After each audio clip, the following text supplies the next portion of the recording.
বলি যে আজকের ঘটনাটা কিভাবে আমরা শুরু করছি আজকের প্রোগ্রাম। গতবার যখন ডক্টর আলিফ এখানে এসেছিলেন এবং তিনি যখন ঘটনা শেয়ার করলেন, যাওয়ার সময় তিনি বলে গেলেন যে তিনি আগামী সপ্তাহে দুজনকে নিয়ে আসবেন এবং একজন তার সাথে গত সপ্তাহেই ওনার সাথে এসেছিলেন এবং আমার সময়ের অভাবে তার সাথে সেদিন যোগাযোগ বা কথা বলতে পারেনি বা তিনি অন এয়ারে আসেন নাই।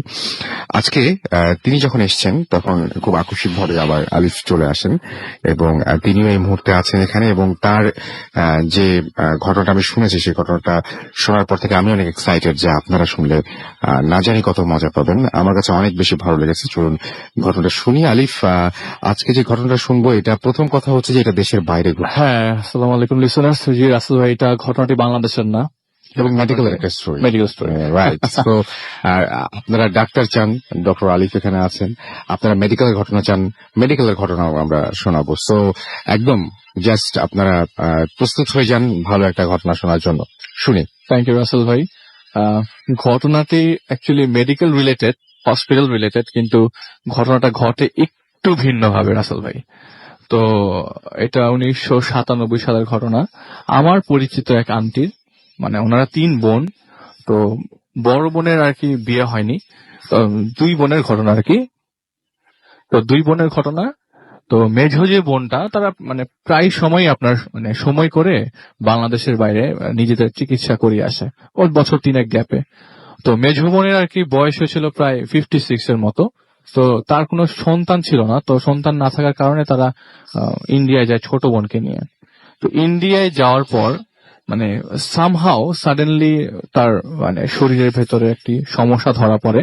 তো লিভার সিরোসিস নামে আমার ঘটনা শুনেছি। তো লিভার সিরোসিস ধরা পড়ে ওনার। তো স্টেজটা মানে এত এরকম হবে এটা কেউ এক্সপেক্ট করেনি। ক্রিটিক্যাল হয়ে গেছিল। বাংলাদেশে সে একদম নর্মাল ছিল রাসেল ভাই।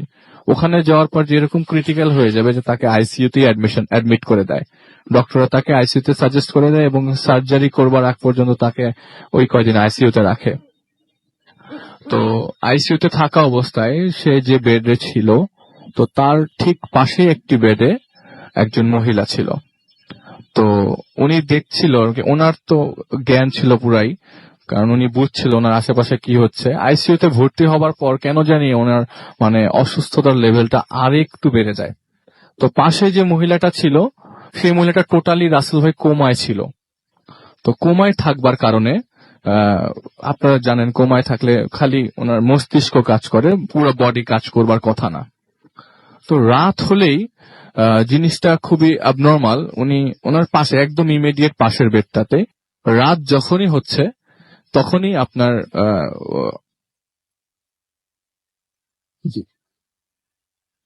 রাত যখন হচ্ছে তখনই আপনার পাশের বেডের মহিলাটা উনি মুভ করবে এটা উনি খেয়াল বোঝেনি, কারণ ডক্টররা তো কন্টিনিউয়াসলি কথা বলছে, পাশে মনিটরে দেখছে। উনি মুভ করতে পারছে না, হাত নাড়াতে পারছে না। জাস্ট বোঝা যাচ্ছে যে ওনার জ্ঞান আছে, মানে উনি ওনার মস্তিষ্কটা, হার্টবিট সব নর্মাল, মানে সব চলছে। তো রাত 10টার পরেই একটু অন্ধকার করে দেয় সব পেশেন্টকে, মানে রেস্ট নেবার জন্য, ঘুমাবার জন্য। কারো কন্ডিশন ক্রিটিক্যাল হলে ওই পোর্শনটাই খালি আলো দেওয়া থাকা ছিল। তো আপনার উনি দেখলো কি রাত 10টার পর, রাত 10টার পরে পাশের যে বেডে মহিলাটা ছিল তার দিকে ফিরে ইশারায় করলো তুমি চলে যাও। কিন্তু ওই মহিলা তো কোমায় ছিল, তাই না? ওই মহিলা কোমায় ছিল, কিন্তু হঠাৎ করে দেখলেন যে ওনাকে রাত 10টার পরে তুমি চলে যাও, হঠাৎ করে একদম উনি বাকরুদ্ধ হয়ে গেল এবং জিনিসটা ওভারলুক করে গেল।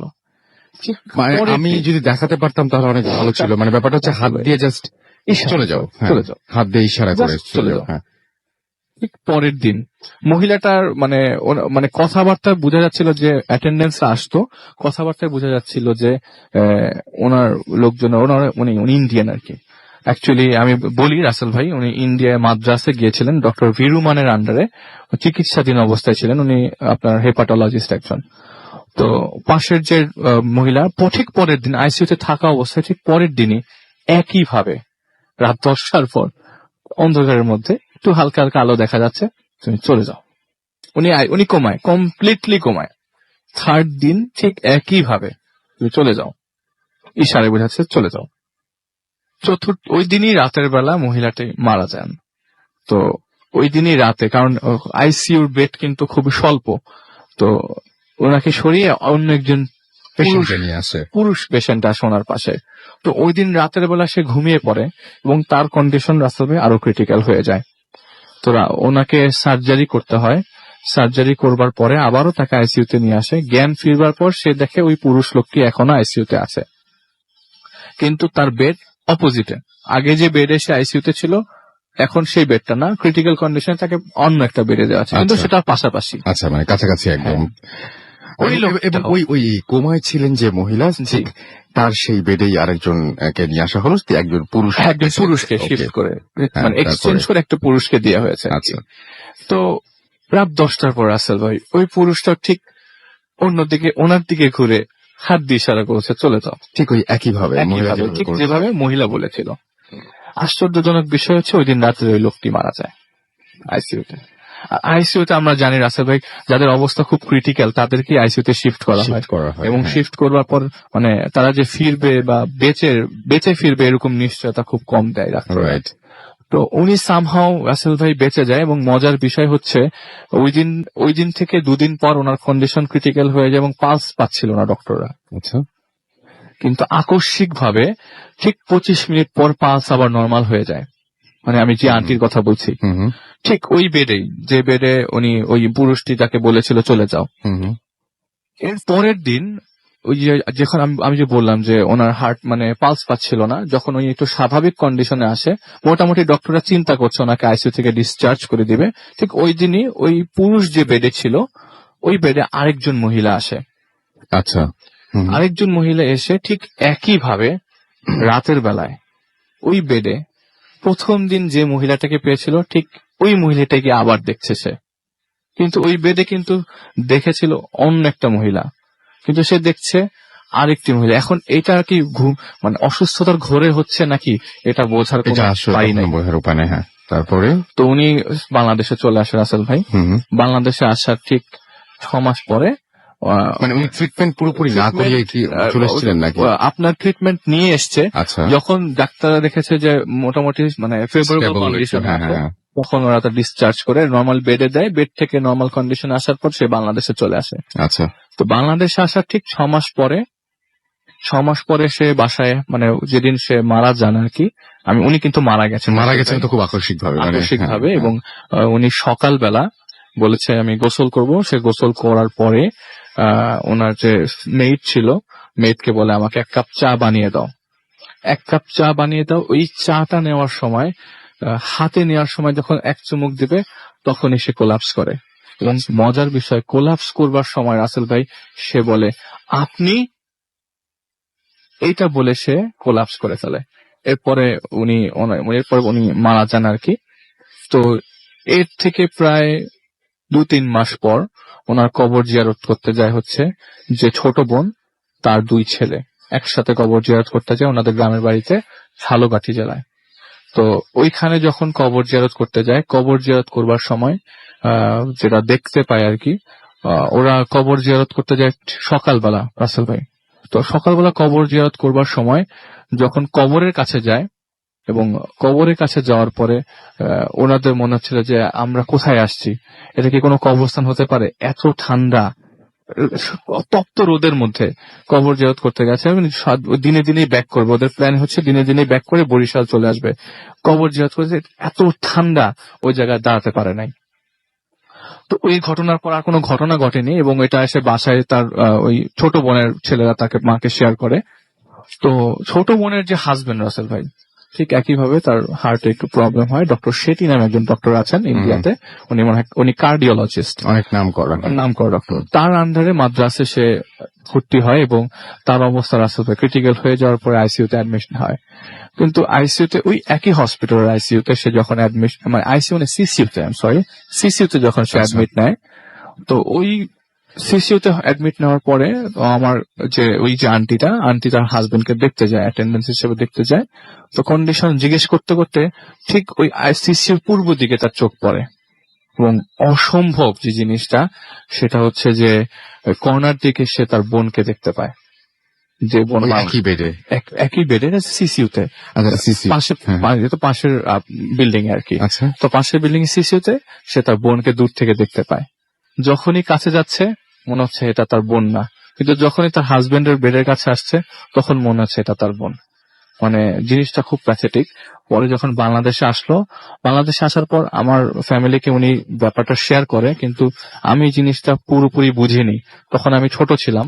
তো রিসেন্টলি আমি যখন তার কাছে যাই, সে তখন পুরো ঘটনাটা খুলে বলে আমাকে যে তার বোন তার কাছে শেয়ার করেছিল যে এই বোন প্রায় ঘুমের মধ্যে ওই অবয়বটা দেখতে পেত যে চলে যাও চলে যাও।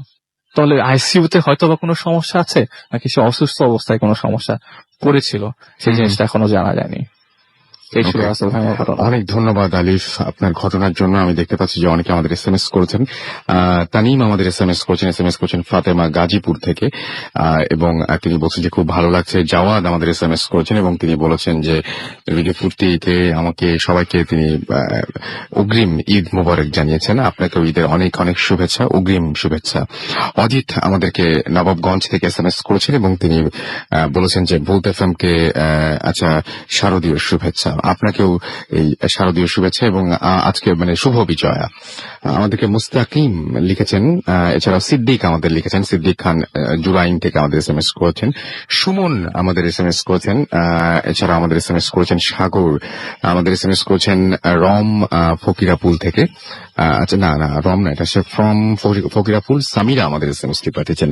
এমডি আল মামুন হাসান আমাদের এসএমএস করেছেন, তিনি মিরপুরে থাকেন এবং আমাদেরকে অনামিকা ফরিদপুর থেকে এসএমএস করেছেন, স্টোরিটা তার কাছে ভালো লেগেছে সেটা জানিয়েছেন। আমাদেরকে এছাড়াও এসএমএস করেছেন দেখতে পাচ্ছি সিদ্দিক খান।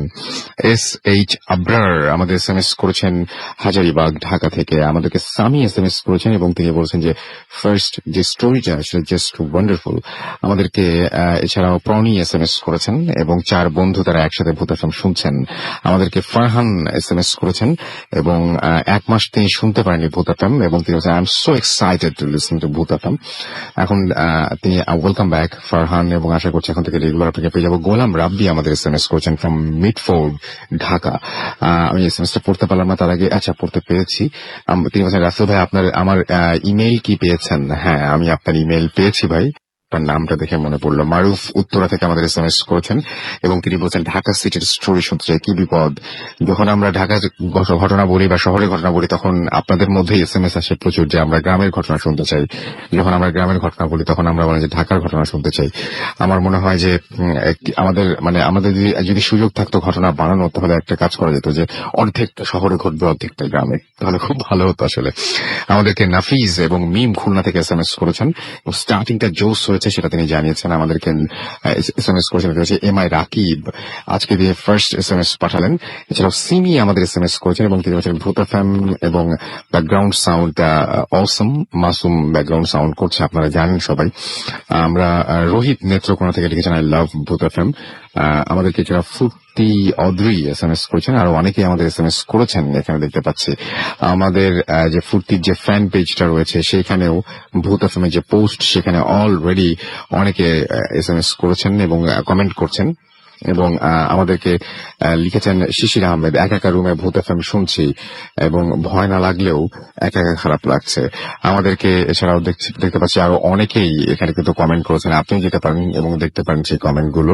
এবং আমাদেরকে দেখতে পাচ্ছি যে সাইদ আল আসিফ এসএমএস করেছেন এবং তিনি বলেছেন যে তিনি বলছেন যে কোমার পেশেন্ট আবার ইশারা করলেন, এটাতে তিনি খুব অবাক হচ্ছেন। জি ভাই আপনার মতো আমিও অবাক হয়েছি খুবই। আমাদেরকে এছাড়াও দেখতে পাচ্ছি MD ওমর খান এখানে কমেন্ট করেছেন যে রাসেল ভাই আপনি কেমন আছেন? আমি সবসময় ভালো থাকি এবং সবসময় ভালো রয়। আর যে রাসেলের যে ফ্যান পেজটা রয়েছে সেখানেও দেখতে পাচ্ছি যে আরো অনেকেই এখানে কমেন্ট করছেন এবং দেখতে পাচ্ছি যে আমি মিরপুর 1 থেকে শুনছি লিখেছেন MD তারিকুল ইসলাম।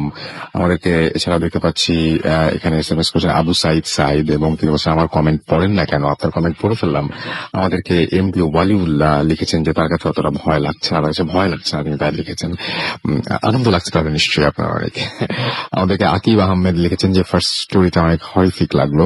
আমাদেরকে এছাড়াও আরিফুল ইসলাম লিখেছেন, তিনি বলছেন যে ঈদের ছুটিতে গ্রামের বাড়ি আসছি এবং হ্যাঁ সিলেটে তিনি আছেন। আমি শুধু সিলেট কেন, পুরো বাংলাদেশের আনাচে কানাচে, পুরো বিশ্বের যে কোনো জায়গায়, যে কোনো স্থানেই আপনি থাকুন না কেন, এখন ভূত এফএম শুনতে পারবেন। ফুর্তি অ্যাপ চলে এসেছে, আপনারা সবাই জানেন, এবং সেই ফুর্তি অ্যাপটা যদি আপনি ডাউনলোড করে ফেলেন, আপনার মানে iOS হোক অথবা অ্যান্ড্রয়েড হোক, যেটাই হোক না কেন, আপনি যদি শুধুমাত্র ডাউনলোড করে ফেলেন, তাহলে পৃথিবীর যে কোনো জায়গা থেকে শুনতে পারবেন। আমার মাঝে মাঝে মনে হয় যে আচ্ছা, পৃথিবী তো বুঝলাম, এই অ্যাপ দিয়ে কি মাসুম বলতে পারবে যে আমরা একটু মঙ্গলে বেড়াতে গেলাম, মঙ্গল গ্রহ থেকে শুনতে পারবো না? শুনতে পারা সম্ভব না। আচ্ছা, ওটা না, এটা পসিবল না, এখনো সার্ভিসটা অ্যাভেলেবেল না, বাট হয়ে যেতে পারে। এনিওয়েজ, আমরা আরো একটা ঘটনায় যাবো, তবে তার একটা ছোট্ট বিরতিতে যেতে হবে আমাদের। আমরা বিরতি নিয়ে আবারও ফিরে আসবো। ইন দ্য মিন টাইম আপনারা আমাকে এসএমএস করুন। এসএমএস করার নিয়ম হচ্ছে মোবাইলের মেসেজ অপশনে গিয়ে টাইপ করুন ফুর্তি, FORTI ফুর্তি, স্পেস দিয়ে লিখুন আপনার নাম, স্পেস দিয়ে আপনার মেসেজ পাঠিয়ে দিন 9840 নাম্বারে। যাচ্ছে একটা ছোট বিরতিতে। স্টে টিউনড রেডিও ফুর্তি and don't stop the ফুর্তি। ভূত FM, the night comes alive. Sounding forth.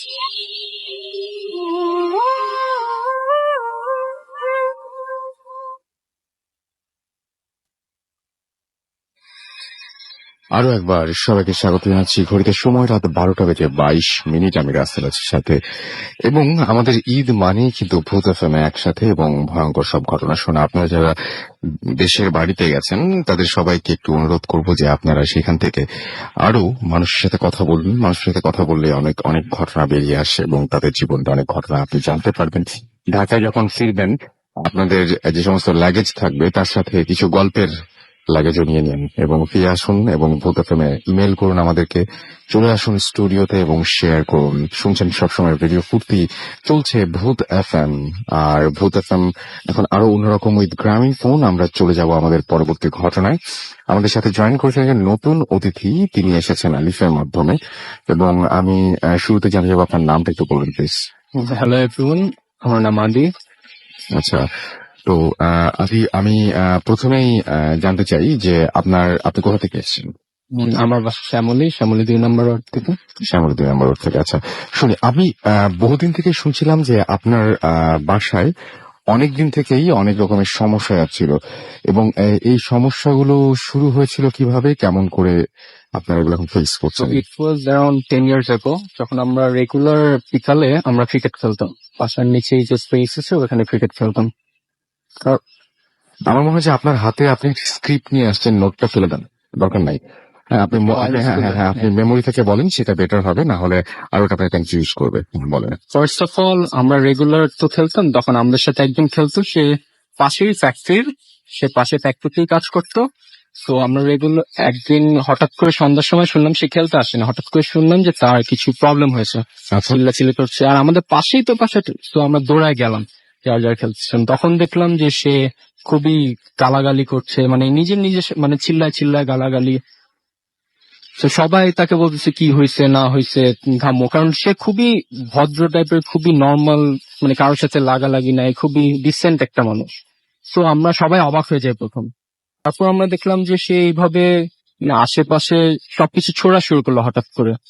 তারপর খুবই স্বাভাবিক, আশেপাশে যারা আছে তার সাথে যে যারা কাজ করে তারা ওকে গিয়ে ধরলো।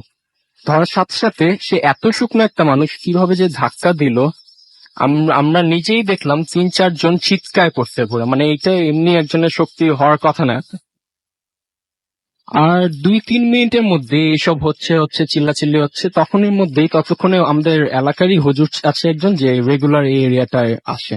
তো তাকে ইনফর্ম করা হলো, সে চলে আসলে আপনাদের বাসায়? হ্যাঁ, না, এটা হচ্ছে আমাদের বাসার পাশে ফ্যাক্টরিতে, মিষ্টির দোকানের ফ্যাক্টরি ওটা। আচ্ছা। তো আসার সাথে সাথেই সে তারপর কি, ও তাদের যেইভাবে রশির মধ্যে কি সব করে নাকি, সে তাকে একটা রুমে নিয়ে গেল। সে যেই দেখাচ্ছে সে ভয় পাচ্ছে, মানে হুজুরের যেইভাবে করে এগুলো আসলে।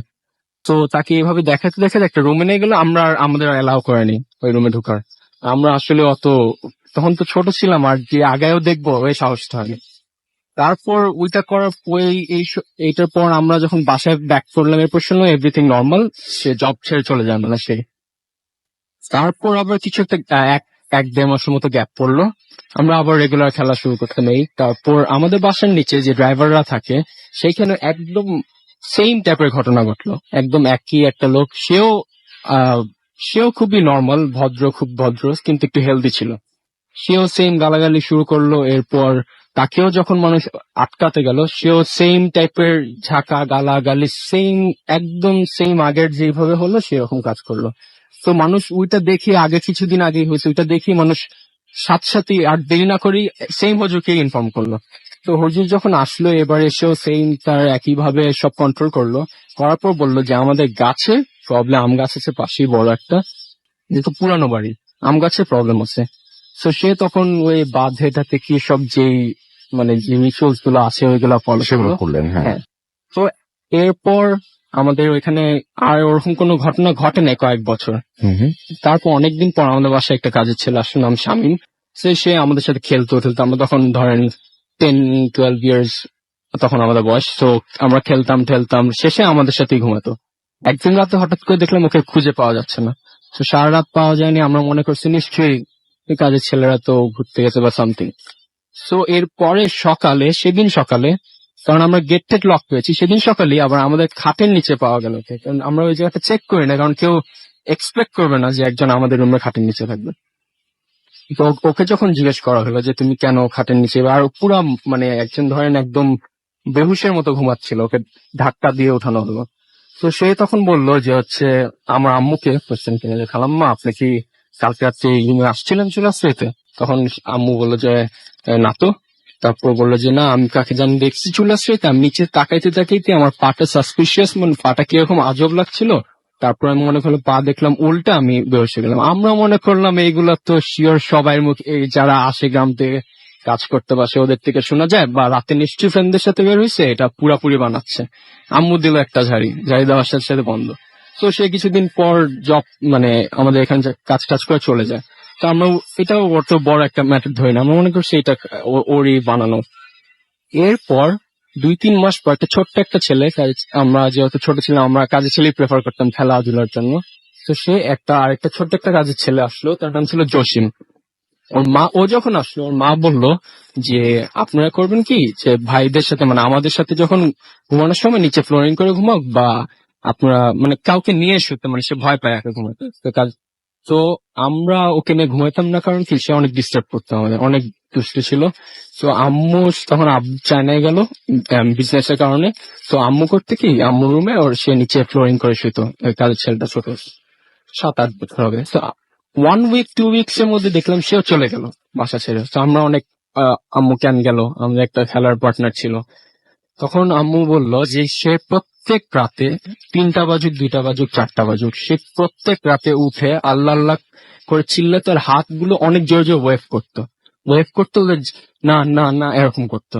তো আম্মু যখন কি হয়েছে জসিম, কি হয়েছে জসিম, এরপরে দোয়া ঠোয়া পরে ফু দিত, সে নর্মাল হয়তো অন স্পট শুয়ে ঘুমায় পড়তো। আচ্ছা, তার মানে হচ্ছে আপনার ওই বাসায় যারা আসছে তাদেরই কোনো না কোনো প্রবলেম হচ্ছে। কিন্তু রিসেন্টলি কি হচ্ছে, মানে আপনার সাথে কোন ধরনের প্রবলেম গুলো হচ্ছে বা আপনি Recently কিভাবে? আমার আগে আমার একটা কাজিন যে আছে নাফিস ভাইয়া, সে আমাদের বাসায় নিচের তালান থাকতেছে। সে একদিন হঠাৎ করে বললো আদি কালকে আছে আমার সাথে এরকম হচ্ছে কি, সে ঘুমাচ্ছিল সেই রুমটায়, যেহেতু পুরানো বাসায় অনেক বড় রুম, এর পাশেই বিছনায় তার মা আর তার ছোট ভাই যে সে ঘুমাচ্ছিল। সে হঠাৎ করে পিঠে শুনলো কি জানি থাপ্পড় মারছে, মানে সে ফিল করতে পারলো অনেক জোরে থাপ্পড় মারছে। সে রাগ হয়ে চিল্লায় উঠলো, যেহেতু ছোট ভাইটা একটু দুষ্ট, মনে করছে সে মারছে। উঠে দেখে দুজনেই ঘুম।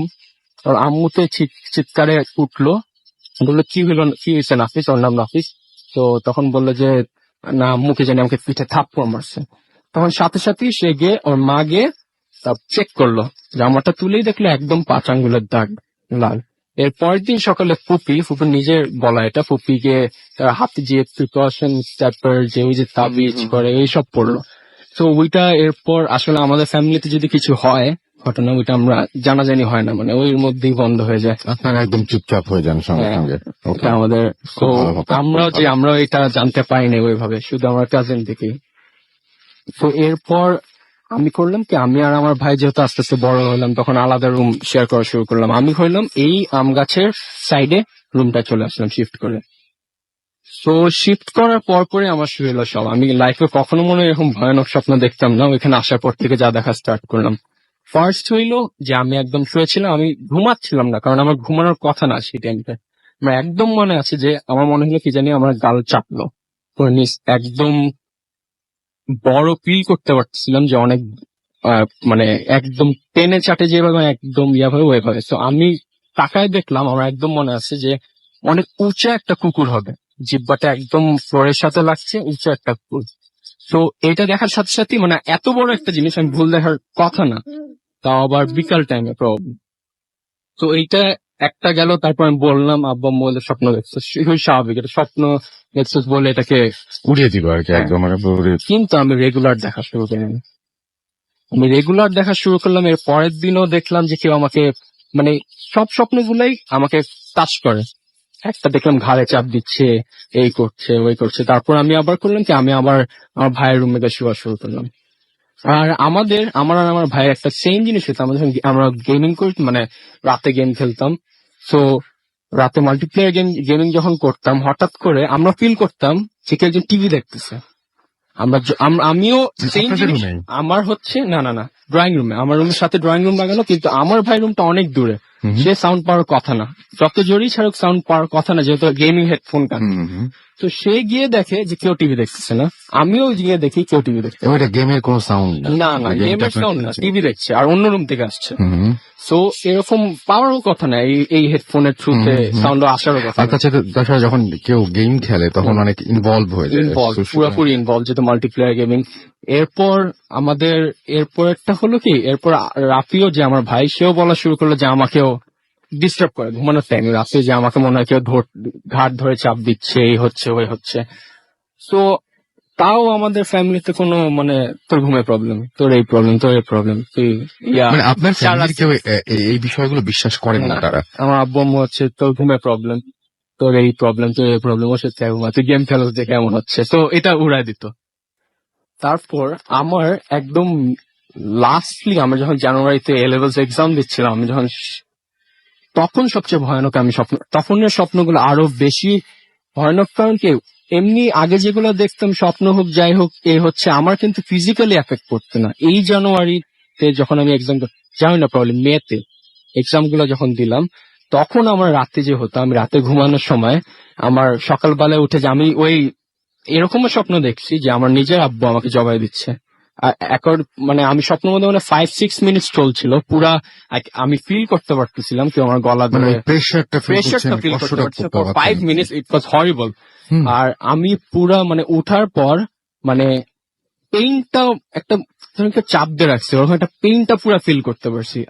বিশ্বাস করেন আমি 3-4 দিন রেগুলার আমি এরকম রেগুলার বাজে স্বপ্ন দেখতাম, কেউ মারতেছে, কেউ এই করতেছে। আপনি যেটা বলছেন এটা খুব ভয়ঙ্কর। মানে আপনি বলছেন যে আপনাকে যখন জবাই দেয়া হতো আপনি ওই পেইনটা টের পেতেন, তার মানে আপনি ওই স্বপ্ন কোনোভাবে দেখতে যেতেন না, আপনার লাইফ তো হেল হয়ে গেছিল। না আমি আসলে হয়তো কি, তারপর আমি আম্মু আব্বুর কাছে গিয়ে বলতাম যে ঘুমাবো, তাও ফ্রেন্ডরা রাতে গেমটা আসলে এরকম হয়ে যেত যে আমরা আবার এসে গেমিং শুরু করতাম, খেলতে খেলতে সবাই রাত খেলতে খেলতে আবার শুয়ে পড়তাম। ওই শুয়াতেই আমার এখনো মনে আছে। আপনার এটার উপরে কোনো কন্ট্রোল ছিল না, মানে আপনি দেখতে না চাইতেন বা এরকম কিছু? না, আপনি বিশ্বাস করেন যে আমি শোয়ার সময় এমনও হয়েছে যে আশেপাশে কিছু না পেয়ে আমি জায়নামাজও একবার চাপ দিয়ে ধরে শুয়েছিলাম, ঠিক আছে, তারপরও আমি দেখছিলাম, তারপরও আমি দেখছি। এবং এটা খুব রিয়েলিটির খুব কাছাকাছি, মানে মনে হয় যে সত্যি সত্যি ঘটনা। এটা খুবই খুবই মানে পেইন ছিল একটা, মানে রাতে ঘুমাইলে এগুলা দেখবো। আপনি যখন জেগে উঠতেন, জেগে ওঠার পরে কি আর কোনো পেইন টেইন থাকতো এরকম? এই যে হ্যাঁ, একটা পেইন থাকতো 10-15 মিনিটস এর, ধরেন যে চাপ দিয়ে রাখলে কি একটা, এমনও হয়েছে যে আমার ঘাড়ও ব্যথা করতো, তারপর মুখ, তারপর ঠোঁট কাটা উঠতাম, ঠোঁট কাটা উঠে আমি পরে আম্মুকে একদিন বললাম, আম্মু তুমি রাতে আসবা, রাতে এসে দেখবা, বা তুমি আমাকে উঠাই দিবা বা সামথিং। যদি আম্মু এসে দেখতো যে আমি আঙ্গুল টাঙ্গুল চাপ দিয়ে দাঁত একদম শক্ত করে আটকিয়ে মানে আমি এমন করতেছি, তো আম্মু তখন টান দে নাকি দাঁত খুলতে মানে মুখ খুলতে পারতো না। তো ওইটাও এরপর তারপর আমি ডক্টরের কাছে যাই, তারপর ওই ওষুধ আমার হয়তো কি ঘুমানো ওষুধ খাওয়া স্টার্ট করলাম আমি, ওই টোফেন যা আছে ওইগুলাকে, কারণ আমি ভয় পাওয়া মানে আমি ঘুমাইতে চাইতাম না রাতে, আর এক্সামেরও প্রেশার ছিল, তো ঘুমো এমনিতেও কম। তারপর কি হয়েছিল? এক্সামের টাইমে এগুলো হচ্ছে। আচ্ছা, তারপর তারপর কি আপনার ঠিক হয়েছিল? পরও আমার তখন কয়েকদিনের জন্য ভালোই গেল, এক্সাম শেষ হলো, এরপর তো ঘোরাফেরার মধ্যে এরপর একটু একটা গ্যাপ গেল। কিন্তু আমার লাস্টে যে আমি এখানে আসছি এর জন্য বলতে, কারণ আমার যে লাস্ট যে ঘটনাটা হয়েছে, আমি আমার কাজিন কিন্তু দুইজন, যে কাজিনের সাথে ইনসিডেন্টটা হলো ও কিন্তু আমার একদমই ওই আম গাছের নিচেই, আম গাছের পাশেই, মানে একদম ওই আমি 3 তলায় ও 2 তলায়, আমার নিচের ফ্লোরেই থাকতো। তো ওরও সেম জিনিস ফিল করতো যে আমরা যখন কম্পিউটারে বসতাম আর ল্যাপটপে ফিল করতাম যে আমাদের পাশে এসে কেউ বসছে, আমার খাটটা আমার কম্পিউটারের পিছিয়ে কেউ বসছে, আমি একদম ফিল করতাম কে জানি বসছে, কেউ নাই। লাস্টলি একদম, তো আমি আমার কাজিনের সাথে মুভি দেখবো, এটা হচ্ছে আপনার প্রবলি টিউসডে কাহিনী, মানে লাস্ট উইকে টিউসডে। তো আমি কাজিনের খুবই সাথে recent মুভি দেখবো, ঘটনা, হ্যাঁ। হ্যাঁ খুবই রিসেন্ট মুভি দেখবো, আমি মুভিটা ডাউনলোড করে করলাম, আয় একা দেখবো, ট্রান্সফরমার্স 3D নামাইছি, তুই চলে আয়। তারপর ও বললো যে আচ্ছা ঠিক আছে, আমি একদম, আমরা যেহেতু পড়াশোনা সব ফেসবুক এগুলো শেষ করে 3টার সময় বসবো মুভি দেখ। আপনি বিশ্বাস করেন আমি 3টার সময় প্রথম, আমি তখন আমার ওয়াশরুম তো রুমের সাথে লাগানো, আমি ওয়াশরুম দিয়ে গেলাম, আমাকে ডাকতেছে দরজা knock করে, আমি বলছি শিওর আমার কাজিনটা আসছে, আমি দৌড়ায় গেলাম, দৌড়ায় গিয়ে দরজা খুললাম, কেউ নেই, মানে আদি নক, জাস্ট পাশেই দরজা, তো আমার দরজাটা একদম ধরেন যে সিঁড়ি উঠে ধরেন ওইখানে, তো আমি দৌড়ায় গিয়ে দরজা খুললাম, নাই। আমি মনে করছি আমি ভুল শুনছি, আমি আবার আসলাম, আমি এসে আবার কম্পিউটার ব্রাউজ করতেছি, তখন দেখলাম যে আবার কে জানি নক করছে, আবারও সেম কথা, আদি দরজা খুল। এরপর আমি মনে করছি এবার তো একদম পাশে, ধরেন আমি পাশেই দরজাটা, আমি এবার একদম 100% শিওর যে এটা ওই। তো আমি দৌড় দেখে দরজা খুলে দেখলাম আবার কেউ নেই, তখন আমার ভয় লাগা শুরু করলো। আমি তার সাথে সাথে তাকে ফোন দিয়ে বললাম তুমি এখনই আসো, আমি পারতেছি না। তো ও আসলো, ওকে বললাম। আর হয়েছে কি, যখন আমরা এগুলো ডিসকাস করতাম আমাদের ফ্যামিলি পছন্দ করতো না। এবং আপনার এই সমস্যা নিয়ে কোনো হুজুরের কাছে বা অন্য কারো কাছে আপনি discuss আমার করেন নাই? কাজিন গিয়েছিল, আচ্ছা। কাজিন যে প্রিকশন, আমার যাওয়া হয়নি। আপনার যাওয়া হয় কিন্তু আমার এইটা লাস্টের দিনে আপনি যখন এসেছিলেন তখন আপনি বলছিলেন যে জ্বর এসেছিল আপনার, হ্যাঁ। সেটা কি এই ঘটনার পরপরই জ্বরটা এসেছিল? জ্বরটা আমি এই যে আমার যে আলিফ ভাইয়ের সাথে কথা হলো যে আলিফ ভাই এরকম আমার বাসায় রেগুলার হয়, আমি কি শেয়ার করবো নাকি ভিডিওতে, কারণ আমার আগে তো কোনো প্ল্যান ছিল না যে বলে আসো তুমি শেয়ার করো এটা। আমি যে ডিসিশনটা নিলাম, আমি সেই দিনই, মানে আমি আপনাকে একদম যেদিন ডিসাইড হলো সেই দিন আমি আলিফ ভাইয়েরও জ্বর শুরু হইলো, আমি যেদিন বললাম, আমি যেদিন, আপনি তো দেখছেন আমার জ্বর, আমি জ্বরে তো প্রথম অসুস্থ ছিলেন। ওষুধ খেয়ে আমাকে সেই দিনও জ্বর। ঠিক আছে, অনেক থ্যাঙ্কস আপনাকে আপনার এই ঘটনার জন্য, এবং আমি দোয়া করি যে আপনার এই সমস্যা দূর হয়ে যাক, কারণ যাই বলে না কেন যার সাথে ঘটে তিনি শুধু বুঝতে পারেন যে এটা কত পেইন। আর স্বপ্ন যদি সত্যির মতো লাগে এবং সেই স্বপ্নটা যদি দুঃস্বপ্ন হয় তাহলে এর চাইতে খারাপ আর কোনো কিছু হতেই পারে না। যাই হোক, আপনারা যারা এই ঘটনাগুলো শুনছেন তারা অবশ্যই আমাদের SMS করে জানান ঘটনাটা কেমন লাগছে। মোবাইলের মেসেজ অপশনে গিয়ে টাইপ করুন ফুর্তি FORTI ফুর্তি, স্পেস দিয়ে লিখুন আপনার নাম, স্পেস দিয়ে আপনার মেসেজ পাঠিয়ে দেন 9840 নাম্বারে। যারা আমাদের ইমেল করতে চান তারা চলে যান আমাদের ইমেল অ্যাড্রেসটি একটু মানে মনে রাখুন। আমাদের ইমেল অ্যাড্রেস হচ্ছে bhutfm@radiofuርቲ.fm, which is bhutfm@radiofuርቲ.fm। আপনার নাম, ঠিকানা এবং ফোন নাম্বার সহ আপনার জীবনে ঘটে যাওয়া বা আপনার জানা সেরা ঘটনাটি পাঠিয়ে দিন আমাদের কাছে। দেশের বাইরে যারা রয়েছেন তারা সরাসরি মোবাইল দিয়ে বা অন্য কোনো ডিভাইস দিয়ে রেকর্ড করুন এবং অডিও ক্লিপটি পাঠিয়ে দিন আমাদের কাছে।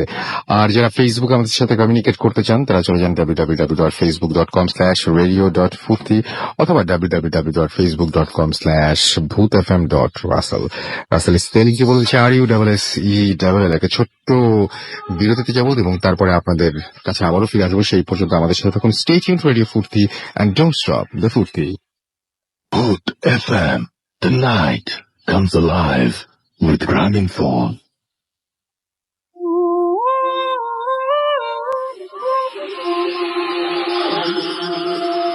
আপনাদের সবাইকে এই ঈদের অনেক অনেক শুভেচ্ছা জানাচ্ছি। আমি রাসেল আছির সাথে, আমার সাথে আছে মাসুম। শুনছেন সবসময় রেডিও ফুর্তি 88.0 FM এবং চলছে এই মুহূর্তে ভূত FM।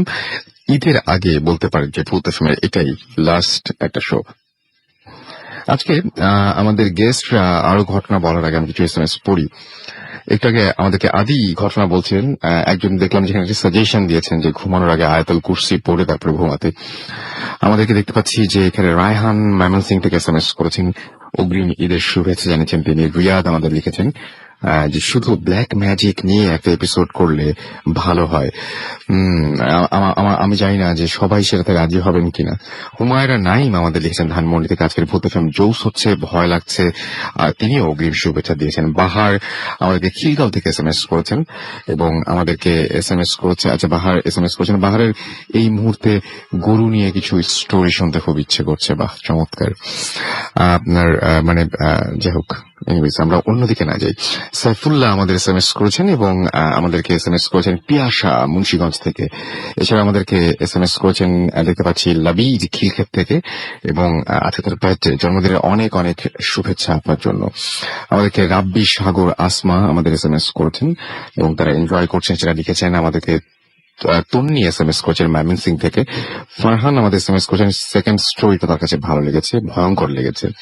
জাহিদ আমাদের বার্ডেন থেকে SMS করেছেন এবং আমাদেরকে SMS করেছেন দেখতে পাচ্ছি আমার ইমেলটা পেয়েছেন।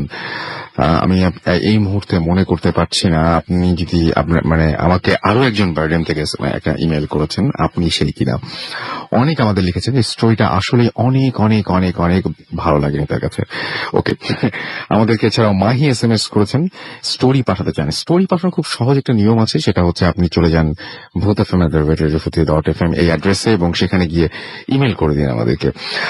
উৎস SMS করেছেন ময়মনসিং থেকে এবং আমাদেরকে তিনি বলেছেন ভূত এফএম টিমকে হাম্বা মুবারক। আমাদেরকে ইরা SMS করছেন মানিকগঞ্জ থেকে। একটা চমৎকার পোস্ট পেলাম আমি ফেসবুকে, কমেন্ট করেছেন আমাদের পোস্টে এবং আমি দেখলাম যে এখানে বাপ্পি দেব তিনি লিখেছেন লিসনিং লাইভ ফ্রম ওমান। আমি একটু আগে বলছিলাম যে বাংলাদেশ শুধু না, পৃথিবীর যে কোনো প্রান্ত থেকে আপনি ফুর্তি অ্যাপের মাধ্যমে এখন শুনতে পারবেন ভূত এফএম। আমাদেরকে এছাড়াও দেখতে পাচ্ছি এটা হচ্ছে আরজে রাসেল ফ্যান পেজের কিছু আমি কমেন্ট পড়ছি আর কি। আমাদেরকে লিখেছেন আই লাভ ভূত এফএম। এছাড়াও আমাদেরকে মুজাক্কির খান লিখেছেন রেডিও ফুর্তির রেডিও ফুর্তিকে অনেক পরে তিনি বার্থডে শুভেচ্ছা জানিয়েছেন, but thank you so much. আমাদেরকে লিখেছেন রাসেল ভাই এবং মাসুম ভাই ঈদুল আজহার শুভেচ্ছা, বগুড়ার ছেলে আমাদের এখানে কমেন্ট করেছেন। এছাড়াও ফুর্তি ফ্যান পেজে আমরা দেখতে পাচ্ছি যে অনেকে আমাদের এখানে কমেন্ট করছেন। ইসমাইল অনেক আমাদের লিখেছেন ফুর্তি অ্যাপটা ভূত এফএম শুনতে জটিল লাগছে। আমাদেরকে এছাড়াও দেখতে পাচ্ছি MC ফুদাই খান আমাদের এখানে বলছেন যে তার কমেন্ট পড়া হয় না, বাট আমি আপনার কমেন্টটা কিন্তু পড়ে ফেললাম। আমাদেরকে এছাড়াও দেখতে পাচ্ছি যে MH হাসান কিরণ সহ আরো অনেকে এখানে কমেন্ট করছেন। ডেভিল রাব্বি লিখেছেন শুনছি অসম। আমাদেরকে এছাড়াও দেখতে পাচ্ছি নাজমুল নাহিদ লিখেছেন ফার্স্ট স্টোরি ওয়াজ নাইস। এছাড়া আমি দেখতে পাচ্ছি আমাদেরকে এখানে বলছেন যে আরো অনেকে খান মোহাম্মদ জুবায়ের লিখেছেন ভয় লাগছে না, মজা লাগছে। আচ্ছা, ওকে, ফাইন। আমরা চলে যাব পরবর্তী ঘটনায় এবং আমাদের সাথে থাকুন। আপনার নামটা একটু প্লিজ বলবেন এবং আপনি কোথা থেকে এসেছেন? হ্যালো এভরিওয়ান, আমার নাম হচ্ছে পিউ। আমি শাহরপাড়া থেকে আসছি, মিরপুর শাহরপাড়া। ওকে, আপনি আলিফের মাধ্যমেই আপনি এসেছেন? হ্যাঁ, মাধ্যমে। আচ্ছা, ওকে, আমরা শুনি আপনার ঘটনা, চলে যাই আপনার ঘটনায়। আমি আজকে যে ঘটনাটা শেয়ার করব সেটা আমার সাথে ঘটা একটা ঘটনা। ইট ওয়াজ লাইক 2010 ডিসেম্বরের দিকে। ঘটনাটা ঘটে আমার খালামুনির বাসায়। খালামুনির বাসা হচ্ছে মুগদাপাড়ার বিশ্ব রোডের ওদিকে। আচ্ছা, তো ফার্স্টে আমি আব্বু আম্মুর একটা কনভারসেশন শুনি। তো ওখান থেকে মেনলি মানে শুনি যে আব্বু আম্মু বলতেছে যে খালামুনির বাসায় একটা বুয়া হায়ার করার পর থেকে খালামুনির বাসায় বিভিন্ন অ্যাবনর্মাল প্রবলেম হয়। মানে উনি পজেসড? হ্যাঁ, মানে পজেসড কি কিছু জানি না, মানে বুয়ার সাথে মানে পরে জানতে পারছে যে বুয়ার সাথে কিছু একটা মেবি আছে। তো মানে বুয়াটা দেখা যেত ভোর সকাল 7টায় আসে। তো ওই সময় সবাই ঘুমিয়ে থাকে, তো ভাইয়াই রেগুলার গেট খুলে। তো আর বাসায় ঢোকার সময় ভাইয়ার রুম হয়ে যেতে হয়।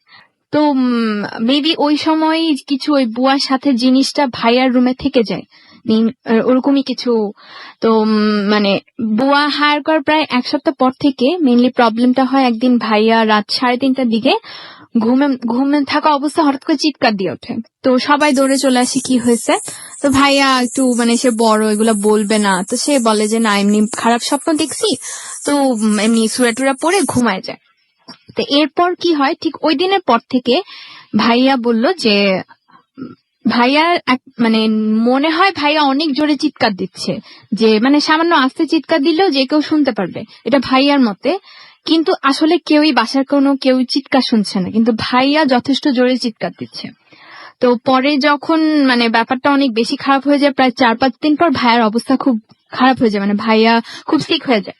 তো ভাইয়া ব্যাপারটা তার বাবার সাথে শেয়ার করে। তা আঙ্কেলকে যখন বলে, আঙ্কেল আবার একটু ধার্মিক, তো আঙ্কেল ভাইয়াকে সুরাটুরা পরে মানে শরীর টরির বন্ধ করে দেয়। কিন্তু ভাইয়া ভয় পেয়ে যায়, তো ভাইয়া আর ওই রুমটাতে থাকে না। তো আমি যখন ঘটনাটা শুনি আমি খুব একটা পাত্তা দিইনি যে কি জানি কি। তো এই কিন্তু বুঝি নাই যে এই ঘটনাটা আমার সাথে হবে এবং কমপ্লিটলি ডিফারেন্ট ভাবে। তো আমি যখন আমার পরীক্ষা শেষ হয় আমরা সবাই বেড়াতে যাই খালামণির বাসায় বেড়াতে যাওয়ার পর দুপুরবেলা আমরা সবাই গল্প করতে থাকি। সেই মোমেন্টে এই টপিকটা উঠে, কিন্তু আমি জাস্ট ভয় পাবো দেখে আম্মু চেষ্টা করে মানে স্কিপ করে যায় কথাটা। তো রাতের বেলা এদিকে সন্ধ্যার দিকে ভাইয়ার অবস্থা খারাপ হওয়াতে ভাইয়ার বুকটা পুরো নীল হয়ে যায় মানে ব্যথায়। তো আম্মু আর খালামুনি মিলে ভাইয়াকে ডক্টরের কাছে নিয়ে যায়। ডক্টর আবার এই ব্যাপারটা ফাইন্ড আউট করতে পারে না, ডক্টর জাস্ট ভাইয়াকে কিছু টেস্ট দেয়। তো এরপর ওই দিন ওরা চলে আসার পর রাতে ডিনার করে আমরা সবাই ডাইনিং রুমে সবাই গল্প টল্প করে অলমোস্ট 1:30 বাজে। তা আমরা তখন আমি আর জুই আমার কাজিন আমরা ডিসাইড করি আমরা ভাইয়ার রুমে ঘুমাবো, আমরা মুভি দেখবো রাতে। তো এই সবার গল্পের মধ্যে সবাই না ব্যাপারটা ভুলে যায় যে ওই রুমে কিছু একটা প্রবলেম বা কিছু। হ্যাঁ, তো খালামুনি সবাই রাজি হয়, তো সবাই ঘুমাতে চলে যায়, আমি আর জুই রুমে চলে আসি। তো রুম লাগে জাস্ট আমরা পিসিটা অন করি, ঠিক সেই মোমেন্টে অন করা মাত্র পিসিটার সাথে সাথে রিস্টার্ট নেয়। তো বারবার অন করতেছি, বারবারই রিস্টার্ট নিচ্ছে। তো যখন দেখলাম যে এরকম প্রবলেম হচ্ছে আমি বললাম যে ব্যাপার কি, কেননা মানে বিকালবেলা সন্ধ্যার সময়ও আমরা পিসিতে নাটক ফেসবুকিং সবই করছি, কোনো প্রবলেম হয় নাই। কিন্তু তখন হঠাৎ পিসি রিস্টার্ট দিচ্ছে এবং সাডেনলি হঠাৎ করে মাল্টিপ্লাগের যে ইয়েটা ওখানে পোড়া একটা গন্ধ আসা শুরু হলো। তা আমি ভয় পেলাম আবার পিসি নষ্ট হয়ে গেলে, সাথে সাথে মেইন সুইচ অফ করে দিছি। তো যখন দেখলাম যে মুভি দেখার পসিবল না, তো জুইকে বললাম তাহলে আমরা ঘুমায় পড়ি। তো জুই বলে যে আচ্ছা ঠিক আছে আমরা মশারি টাঙায় ঘুমাই। আমি ওকে। তো মশারি টাঙাচ্ছে, তো আমি সেই মোমেন্টে সোফা মানে দেয়ালের কাছে একটা সোফা ছিল ওখানে গিয়ে বসলাম। আমি যখন বসলাম ঠিক সেই মোমেন্টে মনে হলো কেউ হাঁটলো। তো হাঁটাটা যখন মানে এমন ঘরের মধ্যেই হাঁটছে, মানে কিছু কোথায় হাঁটছে মানে বুঝলাম না, যে কিছু একটা খুব হাঁটলো, হাঁটার একটা সাউন্ড পাইলাম। আমি জিকে বললাম কিছু না, তো ও বলে কি যে না আমি শুনি না। তো আমি ভাবলাম যে মনে হয় আমার ছোট ভাই অর্ণব ও হয়তো হাঁটছে বা ডিস্টার্ব করতেছে। আমি বাইরে ফিরছি, রুম থেকে বের হয়ে দেখি কি যে না সবাই ঘুম। তা আবার রুমে চলে আসছি, এসে আমি সোফাতে বসে জাস্ট এমনি ওর সাথে গল্প করতেছি। ঠিক সেই মোমেন্টে মনে হলো যে মানে সোফাটার থেকে দরজার যে ডিস্টেন্স, দরজা থেকে কেউ হেঁটে এসে আমার পাশে এসে দাঁড়াইছে। মানে আমি জাস্ট ফিল করতে পারছি একটা প্রেজেন্স, যে কিছু একটা আছে আমার পাশে দাঁড়ায়। তা আমি জাস্ট তাকায় দেখলাম কিছু নাই, কিন্তু আমার মনে হচ্ছে যে কিছু আছে। তা আমি আবার আমার পিছে হচ্ছে জানালা, আর জানলাটা মানে সানসেট আর কি ওর পাশটাতে। তো ওখানেও যে না চোর বা কিছু এরকম কিছু না, কিন্তু মনে হচ্ছে যে কিছু একটা। তা আমি আবার ভয় পেয়ে সাথে সাথে জুই কাছে চলে গেছি। আমি যখন মশারির ভিতর ঢুকলাম, আমার আবার অভ্যাস আছে ঘুমানোর আগে আয়াতুল কুরসি সব সোয়েটার পরে শুই। তারপরে শুন। হ্যাঁ, তো আমি জাস্ট শুয়ে আবার মশারি চারপাশেও ফুটু দিয়ে তারপর শুইলাম। তখন যে আমাকে বলে কি সেট কেন শুইলাম, আমি জিজ্ঞেস করলাম কেন কি হয়েছে। তো নিজেও ভয় পাবে বলতে আর আমিও ভয় পাবো এই জন্য ও বলেই নাই। তা আমি আর ব্যাপারটা ইয়ে করিনি। তা আমরা যখন গল্প করতেছিলাম শুয়ে, তখন অলমোস্ট 3:15 বাজে। তো গল্প আমাদের কথার ভলিউম মানে আমরা তো লাউডলি কথা বলতেছিলাম, যে মনে হচ্ছিল দুইজনই বুঝতেছিলাম যে কিছু একটা হাঁটতেছে রুমের মধ্যে, কিন্তু কেউই বলার সাহস পাচ্ছিলাম না কাউকে, যে দুইজনই মানে মনে হয় মানে জিনিসটা আমরা ফেস করতে যাচ্ছি না এরকম। আমাদের ভলিউম বেশি কিন্তু সেদিকে মানে ওইটার ভলিউম কম। তো এরকম গল্প করতে করতে অলমোস্ট 3:30 বাজে, শীতকাল ছিল, দুজনই কম্বল গায়ে টায়ে দিয়ে শুয়ে আসি। তো হঠাৎ করে মনে হলো যেই আমাদের ভলিউমটা কমলো, জাস্ট মানে মনে হলো যে খাট মানে দরজা থেকে খাট, তো ওখান থেকে কেউ একজন হেঁটে এসে যে দরজা মানে খাটের কাছে এসে থামলো। এবং একটা মানুষ হাঁটার পর থামলে যে স্লিপের মতো একটা ফিল হয়, ঠিক ওই জিনিসটাই হলো। এবং জিনিসটা কন্টিনিউসলি হচ্ছে, ফার্স্ট একটু আস্তে আস্তে, তারপর এত জোরে যে মনে হচ্ছে যে পুরো রুমটা একদম ভেঙে ফেলবে, মানে শেষ করে ফেলবে। আপনি একাই শুনছিলেন? না না, ও শুনতেছে, কিন্তু আমাদের কারো মুখ দিয়ে কোনো কথা বের হচ্ছে না। আমরা কথা বলার চেষ্টা করছিলেন না, আমাদের মুখ দিয়ে আওয়াজ, মানে আমি যে একটা মানে কিছু শুনিস এরকম কিছু হলো, আমার সেই সাহসটাও হচ্ছিল না, আবার ওরও হচ্ছিল না। কিন্তু আমরা জাস্ট দুইজনের হাতের আঙ্গুল খামচি চিমটি দিয়ে শেষ করে ফেলতেছিলাম, যে মানে এত ভয় পাচ্ছিলাম। তো জিনিসটা কন্টিনিউসলি মানে এত জোরে জোরে হাঁটতেছিল, প্রায় 10-15 মিনিট ধরে এরকম হলো। সাডেনলি জাস্ট জিনিসটা স্টপ হয়ে গেল। স্টপ হয়ে মানে আমিও চুপ, ও চুপ, মানে একদম হঠাৎ করে মনে হলো জাস্ট আমরা মানে খাটের বক্সটা হচ্ছে দেয়ালের দিকে, আমরা অপোজিট দিকে মাথা দিয়ে শুলাম। জাস্ট মনে হলো যে কিছু একটা জাস্ট মাথার কাছে এসে জাস্ট ব্রিদিং করতেছে এবং লিটারেলি অনেক জোরে জোরে, মানে আপনাদের মাথার কাছে? হ্যাঁ, আমাদের ঠিক Okay. মাথার উপরে এবং খুব কাছে। হঠাৎ মানে এত জোরে জোরে যে আমরা কম্বলের ভিতর ঢুকে আছি কিন্তু দুইজনই শুনতেছি আওয়াজটা, মানে খুব জোরে জোরে আওয়াজটা হচ্ছে।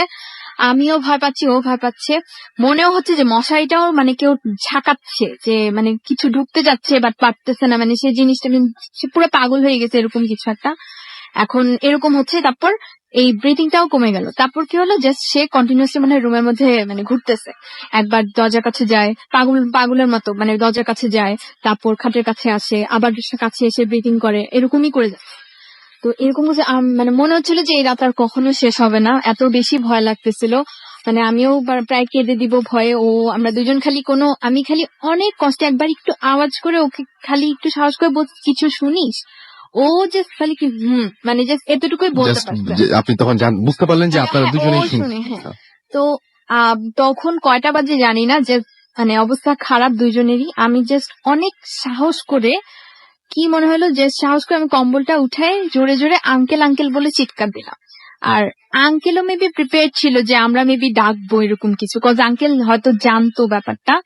তো আঙ্কেল জাস্ট দৌড়ে এসে লাইটে যাওয়া আঙ্কেল আসার আগে আমি যখন আঙ্কেল বলে চিৎকার দিলাম, যে জুইও তাকাইছে আমিও তাকাইছি, দুইজনেই তাকালাম আর দেখলাম কি যে জাস্ট একটা কালো শ্যাডোর মতো, মানে টোটালি একটা শ্যাডো, মানে মানুষের মতো একটা শ্যাডো, যে সুপার ফাস্ট ওয়েতে জানলা দিয়ে যে হাওয়ায় মিলিয়ে গেল। মানে দেখলাম দুইজনেরই মানে একদম যে মানে সাইজটা কেমন ছিল? সাইজটা কি একদম একটা মানুষের বডি শেপের মতো, একদম আমাদের মতো? মানে শেপ জাস্ট চলে গেল, ওকে। মানে মিনিটের মধ্যে জাস্ট হলো। তা সাথে সাথে আঙ্কেল লাইট জ্বালালো, আমরা দুজনে তো ভয় একদম কান্না কান্না অবস্থা। পরে সাথে সাথে সবাই দৌড়ে চলে আসছে আমাদের চিৎকার শুনে। পরে ভাইয়া এসে জোরে জোরে চিল্লাচ্ছে যে কেন ওদেরকে ঘুমাতে দিলা এই রুমে। তারপর তো আমরা দুজনে ওই রুমে অন্য রুমে শিফট হলাম। ওই রুমে আর রাতে কেউ থাকে নাই। পরদিন আমরা আবার বাসায় চলে আসছি। তার ঠিক 1 থেকে 2 সপ্তাহ পর খালামণিরাও বাসাটা ছেড়ে দেয়। স্টিল নাও বাসাটা ভ্যাকেন্টি আছে, এখনো কেউ থাকতে পারে না। খালামণিরা যতটুকু জানলো যে যতজনই ভাড়াটিয়া থাকার চেষ্টা করছে কেউই থাকতে পারেনি, এবং খালামণিরা এখন যে বাসাটা থাকে তার সামনের বাসাটাই ওইটা।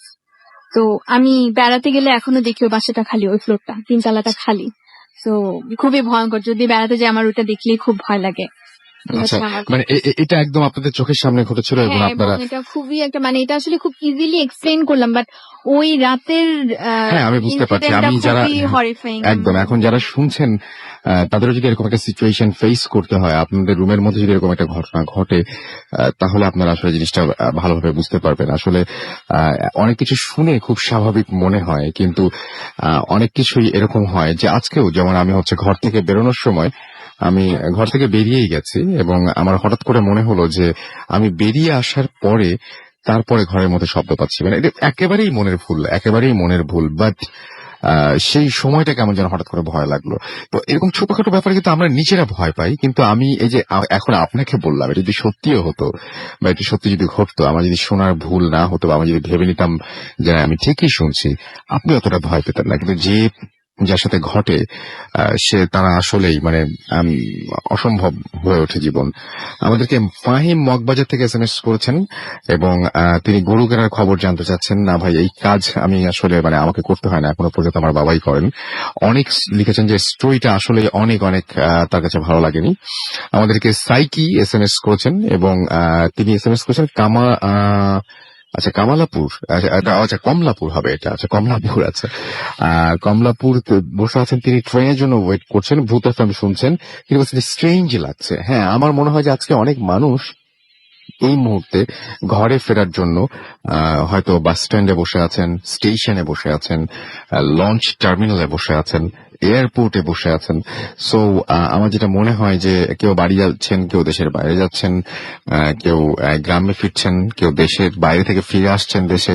তো সবার জন্যই অনেক মানে শুভকামনা। এবং আমি একটা জিনিস নিশ্চিত যে এখন অনেক মানুষই যারা এরকম ভাবে ট্রাভেল করছেন বা যারা প্রত্যন্ত অঞ্চলে আছেন, বাংলাদেশের বিভিন্ন জায়গায় ঈদের ছুটি কাটাতে গেছেন, তারা প্রত্যেকে শুনতে পাচ্ছেন ভূত FM, কারণ আপনাদের কাছে রয়েছে মহাশক্তিশালী ফুর্তি অ্যাপ এবং সেটার মাধ্যমে আপনি যে কোনো মুহূর্তে শুনে ফেলতে পারবেন। চলছে ভূত FM উইথ গ্রামীণ ফোন এবং আমি রাসেল আছি, সাথে আমার সাথে রয়েছে মাসুম।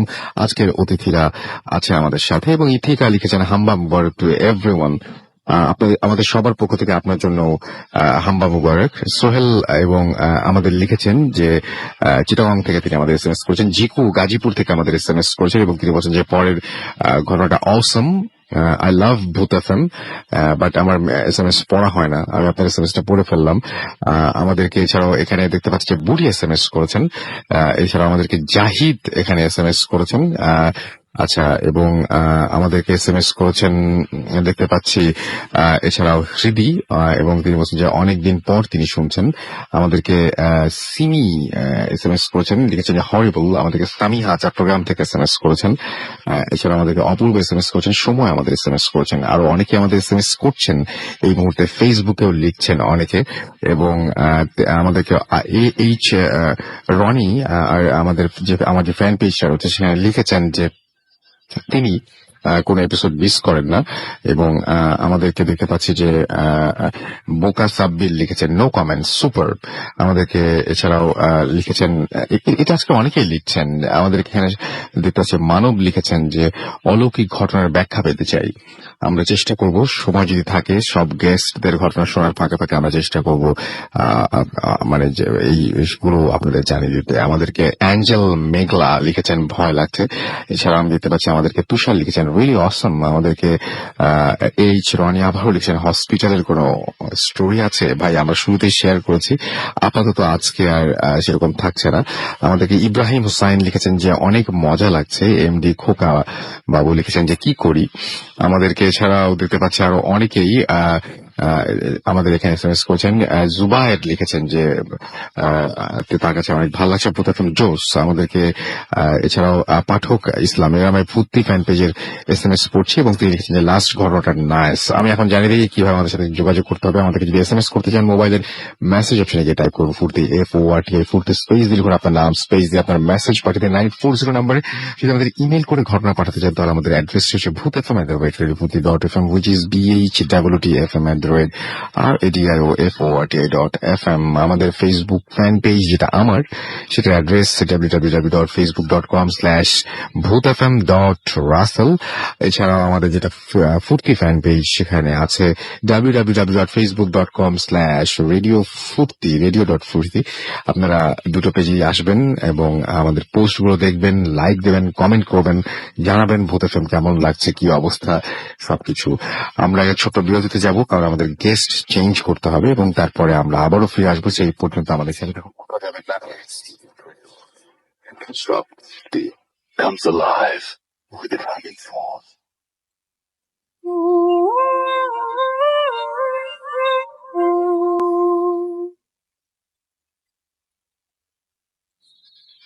Welcome back. শুনছেন সবসময় রেডিও ফুর্তি 88.0 FM। আমি রাসেল আছি, সাথে আমার সাথে রয়েছে মাসুম এবং আজকে অতিথিরা চলছে ভূত এফএম উইথ গ্রামীণ ফোন। আপনাদের সবাইকে আরো একবার স্বাগত জানাচ্ছি ঈদের আগে শেষ ভূত এফএম। এবং এই মুহূর্তে আমাদের সাথে জয়েন করছেন একজন নতুন অতিথি। আমি শুরুতে জানতে চাইবো আপনার নাম এবং জেনে নিই যে আপনি কোথা থেকে এসেছেন। হাই লিসেনার্স, আমি নিলয়, আমি এসেছি মিরপুর থেকে। মিরপুর থেকে। আছে আপনার ঘটনায় চলে যায় আমরা সরাসরি। আসলে ভাই এটা আমার কোনো ঘটনা না, আমার নিজের করা একটা এক্সপিরিয়েন্সই বলতে গেলে। জানি না আমি এক্সপিরিয়েন্সটা কতটা ভৌতিক বা প্যারানর্মাল কিছু, বাট আমার কাছে যেটা লাগছে এই ঘটনাটা আর কি নর্মাল কিছু না। যদি নর্মাল কোনো কিছু হতো তাহলে আমি এটার ইজিলি একটা ব্যাখ্যা পেতাম, বাট এখন পর্যন্ত আমি ঘটনাটার কোনো ব্যাখ্যা পাইনি। সো আমার এক্সপিরিয়েন্সটা ছিল যে এই টাইপের। ইউজুয়ালি আমি বিকালে বাইরে নাস্তা করতে যাই, এটা সবসময় করি আমি। তো ঘটনাটা এই 29শে নভেম্বর। আমি বিকালে বাসায় পিসিতে কাজ করছিলাম। সন্ধ্যার কিছুক্ষণ আগে আম্মু আমার রুমে আসলো, আমাকে যথারীতি নাস্তা করার জন্য টাকা দিল এবং বললো যে বাইরে যা তুই, যে নাস্তা করে। আমি আম্মুকে রিপ্লাই দিলাম যে তুমি যাও, আমি একটু পরে কম্পিউটারের কাজটা শেষ করে যাচ্ছি। তো আমি ইউজুয়ালি কম্পিউটারে কাজ করছি। এর কিছুক্ষণ পরে মাগরিবের আজান দিল। আজানের ঠিক 2 কি 3 মিনিট পরে আমার রুমে আগরবাতি বা এই টাইপের কোন একটা স্মেল ঢুকতে থাকলো। আমি ব্যাপারটা ফার্স্টে নর্মালি নিলাম, হতেই পারে। এরপরে 5 মিনিট পরেই রুমে আগরবাতির স্মেলটা আরো বেড়ে গেল। এমন একটা অবস্থা হলো যে রুমে নিঃশ্বাস নেওয়া যাচ্ছে না। সো এই টাইমে ইলেকট্রিসিটিটা চলে গেল। আমি পিসিটা শাট ডাউন দিয়ে অন্য রুমে চলে গেলাম ফ্রেশ হওয়ার জন্য। বাট আমি যখন অন্য রুমে যাই দেখতে পেলাম আগরবাতিটা ওই রুমে একটু কোনো স্মেল নেই, বাট আমি যে রুমে ছিলাম ওই রুমে পুরো একটা ভরা আগরবাতি বা এই টাইপের স্মেল ছিল। তো আমি ফ্রেশ হওয়ার জন্য ওয়াশরুমে ঢুকলাম, যেহেতু ইলেকট্রিসিটি নাই, ওয়াশরুমটা পুরো অন্ধকারই ছিল। আমি ওয়াশরুমে ঢোকার পর আমার জাস্ট ফিল হতে থাকলো যে একটু ভয় ভয় লাগছে, বাট এটা ফিল হওয়ার কোনো কারণ নেই, কারণ আমি বাসায় অনেকদিন যাবত আছি, আর কারেন্ট না ইলেকট্রিসিটি না থাকার পর আমি এটা অনেকবার ইউজ করছি, সো এরকম ফিলিংস হওয়ার কোনো কাজ নেই।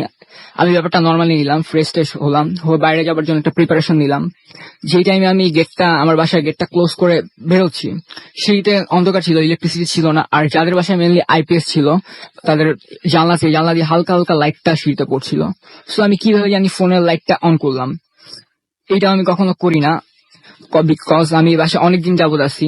সো আমি লাইটটা ওপেন করে নামা শুরু করলাম, প্রত্যেকটা স্টেপ দেখে দেখে নামলাম। একবার যখন গ্রাউন্ড ফ্লোরে পৌঁছাই, তখন আমি রাস্তায় নামলাম। রাস্তাটা মূলত অন্ধকার ছিল, ইলেকট্রিসিটি ছিল না। এরপর 2-3 মিনিট হাঁটার পর আমি জাস্ট হোটেলে রিচ করলাম। খাওয়া দাওয়া করে বিল টিল দিয়ে আমি বাসায় ব্যাক করবো। যদি এখন আমি বাসায় ব্যাক করতে যাই, আমার 2টা রাস্তা আছে, লেফট সাইড দিয়ে একটা, রাইট সাইড দিয়ে একটা। সো আমি ভাবলাম যে লেফট সাইড দিয়ে ব্যাক করি। আমি লেফট সাইড দিয়ে টার্ন নিয়ে 2 কি 3 হাঁট হাঁটছি। হাঁটার পর আমার মনে হলো আমাকে পিছের থেকে একজন ডাক দিল, বললো যে আয় দাঁড়া। সে কিন্তু আমার নাম উচ্চারণ করেনি, শুধু এটাই বললো। আমি জাস্ট ব্যাক করলাম দেখার জন্য কে ডাক দিছে। সো আমি ব্যাক করে দেখলাম যে আমার এলাকার এক পরিচিত ভাই আমাকে ডাকছে। সো আমি তাকে মুভ করবো, বাট আমি যখন সামনের দিকে তাকালাম, দেখলাম যে একটা লোক আমার সামনে দাঁড়িয়ে আছে। লোকটার বডি স্ট্রাকচারটা ছিল এই টাইপের, যে একটু মোটা টাইপের, ফর্সা, বয়স মেবি 35 এই টাইপের হবে এজটা।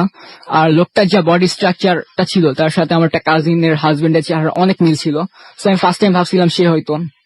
আর লোকটার সাথে যখন আমার ফার্স্ট টাইম আই কন্ট্যাক্ট হয়, সে আমাকে এই টাইপের একটা কোশ্চেন করছিল যে কেমন আসোস। বাট আমার যে কাজিনের হাজবেন্ড, সে আমাকে সবসময় তুমি করেই বলে। সো আমার ব্যাপারটা ফার্স্ট টাইম একটু লাগলো, কি জন্য সে তুই করে বললাম। ভাবলাম সে হয়তো আসছে ভুলে বলছে। সো আমি বললাম যে ভালো আছি। তার সাথে মেনলি পরিচিতের সাথে যেভাবে দেখা হলে আমরা হাত মিলাই, তার সাথে আমি সেভাবে হাত মিলালাম। বাট যখন তার হাতের সাথে আমার হাতটা লাগে, আমার জাস্ট ফিল হতে লাগলো যে অস্বস্তি টাইপের কিছু একটা ফিল হতে থাকলো। লোকটা এবার আমাকে, আমি হোটেলের জেনারেটরের আলোতে তার ফেসটা যখন দেখতে পেলাম, তখন আমি দেখলাম যে সে আমার কাজিনের হাজবেন্ড না, এমনকি আমি আজ পর্যন্ত তাকে কখনো দেখিও নাই। এবার আমি তাকে একটু জিজ্ঞেস করেই ফেললাম আপনি কে। সে রিপ্লাই দিল যে আমি তো তোমাকে চিনি, তোমার নাম নিলয় না? আমি বললাম জি, আমার নাম নিলয়। সে যথারীতি আমার আমি কোন ক্লাসে পড়ি, এবং আমাকে এবার আস্ক করলো যে তুমি কোন স্কুলে পড়ো। আমি ভাবতেছি বলবো নাকি অ্যান্সারটা দিব নাকি অপরিচিত একজন। সো যেই টাইমে আমি অ্যান্সারটা দিতে যাবো তাকে, সে জাস্ট বললো হ্যাঁ মনে পড়ছে, তুমি না এই স্কুলে পড়ো। সে যথারীতি সঠিক অ্যান্সারটা দিয়ে দিল। ব্যাপারটা আমার কাছে একটু অবাকই লাগলো, কারণ ফার্স্ট টাইম তার সাথে দেখা, আগে কখনো দেখা হয়নি, সে আমার এত ইনফরমেশন দিতেছে। সো আমি আবার জিজ্ঞেস করলাম আপনি কে, তোর পরিচয়টা একটু বলেন। সে শুধু জাস্ট এটুকু বললো যে আমি তো তোমাকে চিনি, তোমাকে প্রায় দেখি, তুমি এলাকায় থাকো। জি, বাট আপনি কি, আপনার পরিচয়টা একটু ক্লিয়ারলি দেন। সে বলতেছে যে আমি এলাকায় থাকি। এরপর আমি এলাকায় থাকি। আমার জাস্ট মনেতে থাকলো যে লোকটা মলম পার্টি বা ছিনতাইয়ের টাইপের কিছু একটা, কারণ এটা যেহেতু ঈদের সিজন। তো আমার লোকটার সাথে কথা বলতে মোটেও ভালো লাগতেছিল না। আর তখন আমার ভিতরে একটা অস্বস্তি ফিলিং হচ্ছিল, কারণ লোকটার সাথে তখন আমার হাতটা ধরা। সো আমি ভাবলাম যে আমার 3-4 হাত দূরে যে ভাইয়াটা দাঁড়ায় আছে, তাকে যে আস্ক করি যে ভাইয়া তুমি ওকে চিনো কিনা, তোমার পরিচিত কিনা। সে এত সব আস্ক করতেছে আমাকে। সো আমি জাস্ট ওই ভাইয়াটার দিকে মুভ করতেছি। তার থেকে আমার দূরত্ব ছিল 3 কি 4 হাত। সো আমি যখন মুভ করে ওর কাছে যখন রিচ করলাম, যে ওকে আস্ক করবো যে তুমি চিনো নাকি, জাস্ট এই ওয়ার্ডটা আমি ওকে বলবো। যখন আমি প্লেসটার দিকে তাকালাম, দেখলাম যে লোকটা প্লেসে আর নাই। আর বাম সাইডে ছিল, আমি যেখানে দাঁড়িয়েছিলাম তার বাম সাইডে ছিল একটা মেইন রোড, যেদিক দিয়ে আমি মাত্রই আসছি। সেটা দূরত্ব ছিল মূলত 7 থেকে 8 হাত। আর ডান সাইডে গেছে বড় একটা গলি, সেটা প্রায় স্ট্রেট একটা গলি। সে যদি ডান সাইডটা ব্যাক করে, গলিটা অনেক বড় যেহেতু, তাকে আমি দেখতে পাবো, ইজিলি দেখতে পাবো যদি ডান সাইডটা ব্যাক করে। আর বাম সাইডে যে মেইন রোড, সেটার দূরত্ব তো বললাম 7 থেকে 8 হাত। ওই সাইডটা যদি ব্যাক করে, তাহলে সে মাঝপথেই থাকবে। আর তার বডি স্ট্রাকচারটা যেহেতু একটু মোটা, তো তার পাস করতে জায়গাটা একটু বেশি টাইম লাগে। আমরা বুঝলাম, হ্যাঁ। তারপর আমি ফার্স্ট টাইম মেইন রোডের দিকে গেলাম লোকটাকে দেখার জন্য আছে কিনা, বাট মেইন রোডে যে আমি লোকটাকে আর দেখতে পেলাম না। এবার আমি ভাবলাম হয়তো ডান সাইডে গেছে, একটু চেক করে আসি লোকটা কোথায় গেল।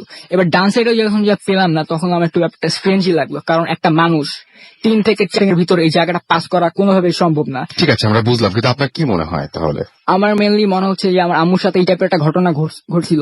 তো আমার মনে হচ্ছে এটা কোনো আমাদের নর্মাল টাইপের কিছু না, এটা জিন টিন বা এই টাইপের কিছু একটা হবে। তিনি ওখানে উপস্থিত হয়েছিলেন কেন আপনার মনে হয়?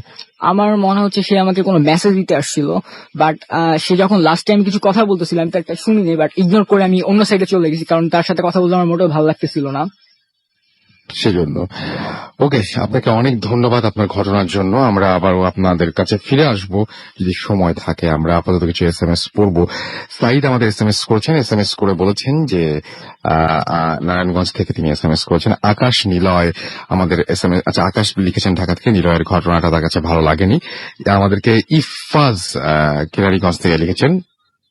আচ্ছা, ওদের ক্রান্ত সাতক্ষীরা থেকে লিখেছেন ফেসবুকে ভূত FM আইডি চিনবো কিভাবে? আমি তো বলেছি আপনি গিয়ে টাইপ করুন সরাসরি, এবং টাইপ করতে হবে আপনাকে www.facebook.com/bhootfm.russell, এবং এটা একটাই হবে। এটা মানে আপনি যদি এভাবে খুঁজে বের করেন তাহলে আর সেটা দুইটা হবে না। সুতরাং বুঝতেই পারছেন যে এটা খুবই সহজ একটা পদ্ধতি। আর আমি আমার যেটা মনে হয় যে আরো কিছু SMS পড়ে ফেলা দরকার এখন। কমাল আমাদের লিখেছেন কাঁচপুর থেকে, এবং তিনি বলছেন যে সরি টু সে, যে তিনি জানেন না যে কিভাবে ফুর্তি অ্যাপটা ডাউনলোড করতে হবে। এটা আপনি অ্যাপ স্টোরে যেতে পারেন, অ্যাপেল অ্যাপ স্টোরে যেতে পারেন, আপনি অ্যান্ড্রয়েডের গুগল প্লেতে যেতে পারেন, এবং সেখানে গিয়ে আপনি টাইপ করতে হবে আপনাকে রেডিও ফুর্তি, তাহলে দেখবেন যে চলে আসছে সেই অ্যাপটা, এবং সেটা থেকে আপনি জাস্ট একটা ক্লিকের মাধ্যমে ডাউনলোড করে ফেলতে পারেন, কোনো সমস্যা নেই। অ্যাঞ্জেল রিয়া আমাদের ঢাকা থেকে SMS করেছেন, এবং তার কাছে নিলয়ের স্টোরিটা বেশি ভালো লাগে সেটা জানিয়েছেন। এবং আমাদেরকে দেখতে পাচ্ছি যে রিয়াদ আমাদের SMS করেছেন, এবং আজকে মেঘলার জন্মদিন। আমাদেরকে অয়ন SMS করেছেন, মোস্তাক আমাদের SMS করেছেন, এবং তিনি বলছেন যে আমাদের ছোট্ট বেবি মাহিশা, আমার ওয়াইফ তাবাসসুম এবং আমি একসাথেই ভূত FM শুনছি, আর আমরা অনেক বেশি এনজয় করছি। আপনাদেরকে অনেক ধন্যবাদ এত রাত পর্যন্ত জেগে আমাদের সাথে থাকার জন্য। তায়েব আমাদের মহাদেবপুর থেকে, নওগাঁ থেকে SMS করেছেন, এবং অনেকদিন পর তিনি ভূত FM শুনছেন আজকে, এবং ঘটনাগুলো তার কাছে খুব ভালো লাগছে। মোস্তাক বেলি রোড থেকে আমাদের SMS করেছেন। আচ্ছা, মোস্তাকের SMS আমি পড়লাম, কিন্তু উনি আরেকবার পাঠিয়েছেন আমাদেরকে। এছাড়াও SMS করেছেন নাফিসা, এবং তিনি বলছেন যে তিনি ভূতদের সাথে এবার ঈদটা সেলিব্রেট করতেছেন। বাহ, চমৎকার। আমাদেরকে সাইদ SMS করেছেন আমাদেরকে দেখতে পাচ্ছি আরো অনেকেই। ফারহান আমাদের SMS করেছেন। আপনি যদি SMS করতে চান মোবাইলের মেসেজ অপশনে গিয়ে টাইপ করুন ফুর্তি FORT ফুর্তি, স্পেস দিয়ে লিখুন আপনার নাম, স্পেস দিয়ে আপনার মেসেজ পাঠিয়ে দেন 9840 নাম্বার। যদি আমাদের ইমেল করতে চান, আমাদের ইমেল অ্যাড্রেস হচ্ছে bhootfm@radiofurti.fm। আমাদের সাথে ফেসবুকে কানেক্টেড থাকতে চাইলে আমাদের অ্যাড্রেস জানিয়েছি www.facebook.com/radio.furti, www.facebook.com/bhootfm.russell। আমরা চলে যাচ্ছি আরো একটা ঘটনায়, এবং আমাদের পরবর্তী অতিথি এখানে আছেন। আপনার নামটা একটু জিজ্ঞেস করতে চাচ্ছি, এবং আপনি কোথা থেকে এসেছেন? আপনার নামটা আরো একবার বলতে হবে। জি, আমি শাহরিয়ার সেতু, আমি জাহাঙ্গীরনগর বিশ্ববিদ্যালয় থেকে এসেছি। তা আমার ঘটনাটা মেইনলি একটা পাথর বা নীলা পাথর সম্পর্কে। সেটা হচ্ছে যে আমার মনে হয় দেখে পড়লে আপনারা মিস করবেন, আপনি যেটা লিখে নিয়ে আসছেন না দেখে পড়াটা বেটার। ওকে, জি, আমি তখন হচ্ছে আমার বয়স 3 থেকে 4 বছর। তা আমি তখন হচ্ছে হাতিরপুলে আর কি, আমার বাবা হচ্ছে হাতিরপুলে আমার ফুপুর বাসায় গেল একদিন। তা যাওয়ার পরে সে হচ্ছে আপনার ওই আমার ফুপুর গয়নার বাক্স একদিন ঘাটাঘাটি করতে করতে হঠাৎ একটা পাথরের আংটি পেলেন। আপনি আমাকে শুধু একটা কথা শুরুতে বলবেন, আপনি আমাকে যখন ইমেল করেছিলেন সেই ইমেলে এই যে ঘটনাটা লিখেছেন আপনি, সেই ঘটনাটার শিরোনাম কি ছিল? আপনি কি লিখেছিলেন শুরুতে? নীলা পাথরের কাহিনী। নীলা পাথরের কাহিনী, সুতরাং এটা পাথরের কাহিনী।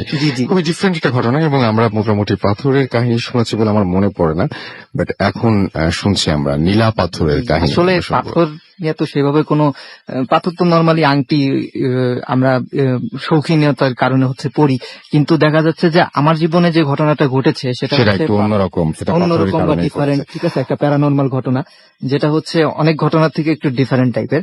তা তখন আমার বাবা যখন ওই আমার ফুপুর বাসায় গেল, তখন হচ্ছে তিনি ওই গয়নার বাক্স ঘাটাঘাটি করে একটা পাথর পেলেন। তা তিনি জিনিসটা খুব পছন্দ করলেন। পছন্দ করার পরে তিনি বললেন যে আমি এটা নিয়ে যাই, এটা আমি পরবো। তা বললো যে ঠিক আছে, তুই নিয়ে যা, সমস্যা নেই। ঠিক আছে, তারপরে উনি এটা অনেকটা পছন্দ করতেন, আর উনার হইতেছে গিয়ে প্রায় এটা পরে হইতেছে গিয়ে উনি বাইরে বেরোতেন। তা যখন তিনি এটা পরে বাইরে বেরোতেন, তার ঠিক দেখা যাচ্ছে যে আপনার মাগরিবের নামাজের পরে দেখা যাচ্ছে যে আমার মাথায় প্রচন্ড ব্যথা হতো এবং দেখা যাচ্ছে যে এটা একদম ঠিক টাইম একদম আপনার এসার সময় এটা আপনার শেষ হয়ে যেত। তা সবাই মনে করলো যে এটা হচ্ছে গিয়ে আপনার কোনো, আমার বাবা মা খুব টেনশনে পড়ে গেল, মনে করলো যে এটা হয়তো টিউমারের কারণে হতে পারে, ঠিক আছে। তার সেই কারণে তারা অনেক ডাক্তার দেখালো আমাকে, তার ডাক্তাররাও এক্স রে করলো, তারপর আপনি স্ক্যানিং করলো, সেগুলি করে দেখলো যে তারা বললো যে না তেমন কোনো সমস্যা নাই, এটা হয়তো কোনো সাইড ইফেক্ট ব্রেনের। তারা ব্যথানাশক বিভিন্ন ওষুধ টষুধ দিল, কিন্তু দেখা যাচ্ছে যে কোনো ট্রিটমেন্ট হচ্ছে না কোনো কিছু। দাদা আমার বাবা মা খুব চিন্তায় পড়ে গেল, আসলে কি ঘটলো, হঠাৎ করে এরকম কেন হলো, এরকম মাথা ব্যথা কেন হঠাৎ করে হলো। তা একদিন হঠাৎ বলতে বলতে আমাদের বাসা তখন উত্তরে ছিল, তা তখন হচ্ছে আপনার কিছু দূর পরে তার এক ফ্রেন্ডের বাসা ছিল। তা সেখানে গিয়ে হচ্ছে সে আমার এই ঘটনা অনেক কথাবার্তা বলতে বলতে হঠাৎ করে তার একটা ঘটনা বললো যে আংটিটা উনি দেখলো, উনি দেখে বলতেছে যে আচ্ছা এই আংটিটা কিসের। তা আমার বাবা বললো যে হ্যাঁ এটা তো নীলা পাথরের একটা আংটি। তা উনি আবার একটু আংটি সম্পর্কে ধারণা ছিল না, তা উনি বললেন যে আংটিটা নীলা পাথরের, তা এই আংটিটা কি আপনি আপনার রাশির সাথে মিলিয়ে পড়েছেন। তা বাবা বললো যে না এরকম তো কোনো মিলে টিলে তো আমি পড়ি নাই, আমার ভালো লাগে আমি পড়ি। তা তখন বললো যে না এটা তো আপনার যে এটা পড়তেছেন আপনার তো এরকম ক্ষতি হয়ে যাবে, আমার তো এরকম অনেক লোক ছিল, আমি দেখেছি যে অনেকে এই আংটি ব্যবহার করার কারণে তারা ধনী হয়ে গেছে, আবার অনেকে দেখেছি যে আমি আংটি ব্যবহার করার কারণে তারা হইতেছে গিয়া একদম শেষ হয়ে গেছে। এরকম যেমন তিনি একটা এক্সাম্পল দিন যে তার পরিচিত একজন লোক ছিল যে তার হচ্ছে গিয়া 7টা ট্রাক ছিল এবং তার একটা ছেলে ছিল। তা দেখা যাচ্ছে যে সেই আংটি ব্যবহার করার কারণে একসময় দেখা গেল যে তার ছেলে হইতেছে গিয়া মারা গেল এবং তার 7টা ট্রাকও আস্তে আস্তে ধ্বংস হয়ে গেল। তা বললো যে আপনার কি এরকম, তখন আমার বাবা বললো যে হ্যাঁ আমার তো এরকম ছেলের তো প্রায় মাথা ব্যথা করে, সন্ধ্যার পরে মাথা ব্যথা করে এবং ওই আপনার সন্ধ্যা শেষে অর্থাৎ এশার নামাজের আগে মাথা ব্যথা বন্ধ হয়ে যায়। তা বললো যে হ্যাঁ এটা তো ওই আংটিরই প্রভাব, ঠিক আছে আপনি তাড়াতাড়ি এই আংটিটা ফেলে দেন। তারপরে বাবা বাসায় এসে বাবা ব্যাপারটা আমার মার সাথে শেয়ার করলো। তা মা শুনে তো প্রচন্ড বিব্রত বোধ করলো না এবং তিনি বললেন যে না তাহলে এই ঘটনা আংটির কারণে হচ্ছে, যেহেতু ডাক্তাররা এইভাবে কোনো কিছু ধরতে পারছে না তাহলে এই আংটির কারণেই হচ্ছে। আর মাও ব্যাপারটা নিয়ে খুবই দুশ্চিন্তায় ছিল। তবে আমার বাবার মানে প্যারানর্মাল ঘটনায় অনেক আগে থেকেই মানে খুবই কম বিশ্বাস ছিল তার, যে সেগুলি কখনোই এইভাবে বিশ্বাস করতো না। তা এক পর্যায়ে আমার বাবা মার যখন আর মানে মা বুঝাতে চেষ্টা করলো, তা আমার বাবা যখন বুঝতে পারলো না তখন হচ্ছে গিয়ে তিনি আপনার আমার দাদা বাসায় চলে গেল। দাদা বাড়িতে যাওয়ার পরে দাদা আবার অনেক কামের লোক ছিলেন, তিনি নিজেও একটা পাথর ইউজ করতেন, তা তার আর কি পাথর সম্পর্কে ধারণা ছিল। তা তার লাইফে একটা ঘটনা আছে, তা সে বললো যে আমার এরকম একটা ঘটনা আছে যে আমি একবার হাক্কানি মসজিদে আমি মাঝে মধ্যে ইমামতি করতাম। তা আমি সেই ক্ষেত্রে হইতেছে কি আপনার ওই ইমামতি করতে গিয়ে এক পর্যায়ে একবার চোর আমার একটা আংটি নিয়ে যায়। তা নিয়ে যাওয়ার পরে হচ্ছে গিয়ে সে যখন হইতেছে গিয়ে ওই আংটিটা নিয়ে যখন চলে যায় তখন হইতেছে গিয়া আপনার ওই আংটিটা নিয়ে যখন চলে যায় তখন হচ্ছে সে ওই আংটিটার ব্যবহার করতে পারে না, সে হইতেছে গিয়ে যেখানে যায় সেখানে হইতেছে গিয়ে বিভিন্ন বিপদে বা সমস্যায় পড়ে। তারপরে আমার দাদাকে আবার ওই আংটিটা হইতেছে গিয়ে ফেরত এনে দেয়। তারপরে যখন ফেরত এনে দেয় তখন আমার দাদা খুব জোর দিয়ে বললো যে হইতেছে গিয়ে না তোমাদের এই আংটির কারণেই আসলে আমার এই সমস্যাটা হচ্ছে। তা তখন হচ্ছে গিয়ে সে আমার বাবাকে ডাকে, দেখার পরে বলতেছে যে তুমি এই যে এইভাবে এই আংটিটা যে ইউজ করতেছো তার কারণে তো তোমার হচ্ছে গিয়ে ছেলের এরকম প্রবলেম হচ্ছে, তা তুমি যদি এটা না ফেলাও ইমিডিয়েটলি তাহলে কিন্তু তোমার ছেলের একটা বা তোমার একটা বড় ধরনের সর্বনাশ হয়ে যাবে বা ক্ষতি হয়ে যাবে। তারপর আমার বাবা এমনি অনেক চেষ্টা করে কিন্তু আংটিটা সে খুবই পছন্দ করতো, সে আর এটা মানে ফেলতে কিছুতেই রাজি হচ্ছিল না। তাই এক পর্যায়ে তিনি হচ্ছে গিয়ে খুবই মানে বিব্রত বোধ করেন, ঠিক আছে, তিনি অন্যকে দিয়ে দেন, ঠিক আছে, কিন্তু তারপরে দেখা যাচ্ছে যে আমার সমস্যা রয়েই যাচ্ছে, আমার সমস্যা কাটছেই না। তারপরে এক পর্যায়ে তিনি হচ্ছে গিয়ে এই আংটিটা তারপরে আমার দাদা পরামর্শ দিলেন যে তুমি এটা একটা কাজ করো, এটা কাউরে দিয়ে দিলে হবে না, এটা তুমি হচ্ছে গিয়ে একদম কোনো নদীতে বিক্রি করলেও হবে না, কারণ বিক্রি করলে এটার পয়সা যদি তুমি খাও তারপর কিন্তু তোমার এটার এফেক্ট কিন্তু রয়েই যাবে, কাজে কিন্তু তুমি হচ্ছে গিয়ে এটা কিন্তু বিক্রি করলে কিন্তু তেমন কোনো ফল হবে না, তোমার কিন্তু ছেলের প্রবলেম কিন্তু রয়েই যাবে। তা তুমি এটা কাজ করো, তুমি এটা একদম ফেলে দাও, মানে এমন একটা জায়গায় নদী বা খাল, মানে বড় খাল বা বড় নদী এমন একটা জায়গায় ফেলো যে যেখান থেকে এটার কারোর হাতে যাওয়া না মানে ইম্পসিবল হয়ে যায়। তা তিনি ওই কাজই করলেন, তিনি এটা গিয়ে ওই মাঝ নদীতে ফেলে দিলেন, একটা নদীতে গিয়ে ফেলে দিলেন। ফেলে দেওয়ার পরেও দেখা যাচ্ছে যে এটা যেহেতু অনেকদিন ধরে আমাকে খুব এফেক্ট করছিল, কাজে দেখা যাচ্ছে যে এটা তারপর আমাকে একটা এফেক্ট করছিল, কারণ হচ্ছে গিয়ে আপনার ওই অনেকদিন ধরে যেহেতু এটা আমাকে আমার বাবা ফাদার ইউজ করেছে, কাজেই কিছুদিন আমার এই এফেক্টটা ছিল। তারপরেও আমি দীর্ঘদিন এটা নিয়ে আমার চিকিৎসা নেই, আমি বাংলাদেশ মেডিকেলের চিকিৎসা নেই, বারডেমের চিকিৎসা নেই, তা এরকম দেখা গেছে যে তারপরে হচ্ছে কি আমার তেমন একটা ইমপ্রুভ হচ্ছে না। তারপরে আমার বাবার এক বন্ধু ছিলেন, তার তিনি হইতেছে গিয়ে অনেক কবিরাজ হুজুরের কাছে যান, আমার বাবাও যায়, ফ্যামিলির সবাই যান। তারপরে অনেকদিন হইতেছে আমার ওই বালিশের নিচে হইলে তাবিজ বা দিয়ে তারপর আমি অনেকদিন ওরকম একটা বালিশের মধ্যে শুয়ে মানে রাত যাপন করি।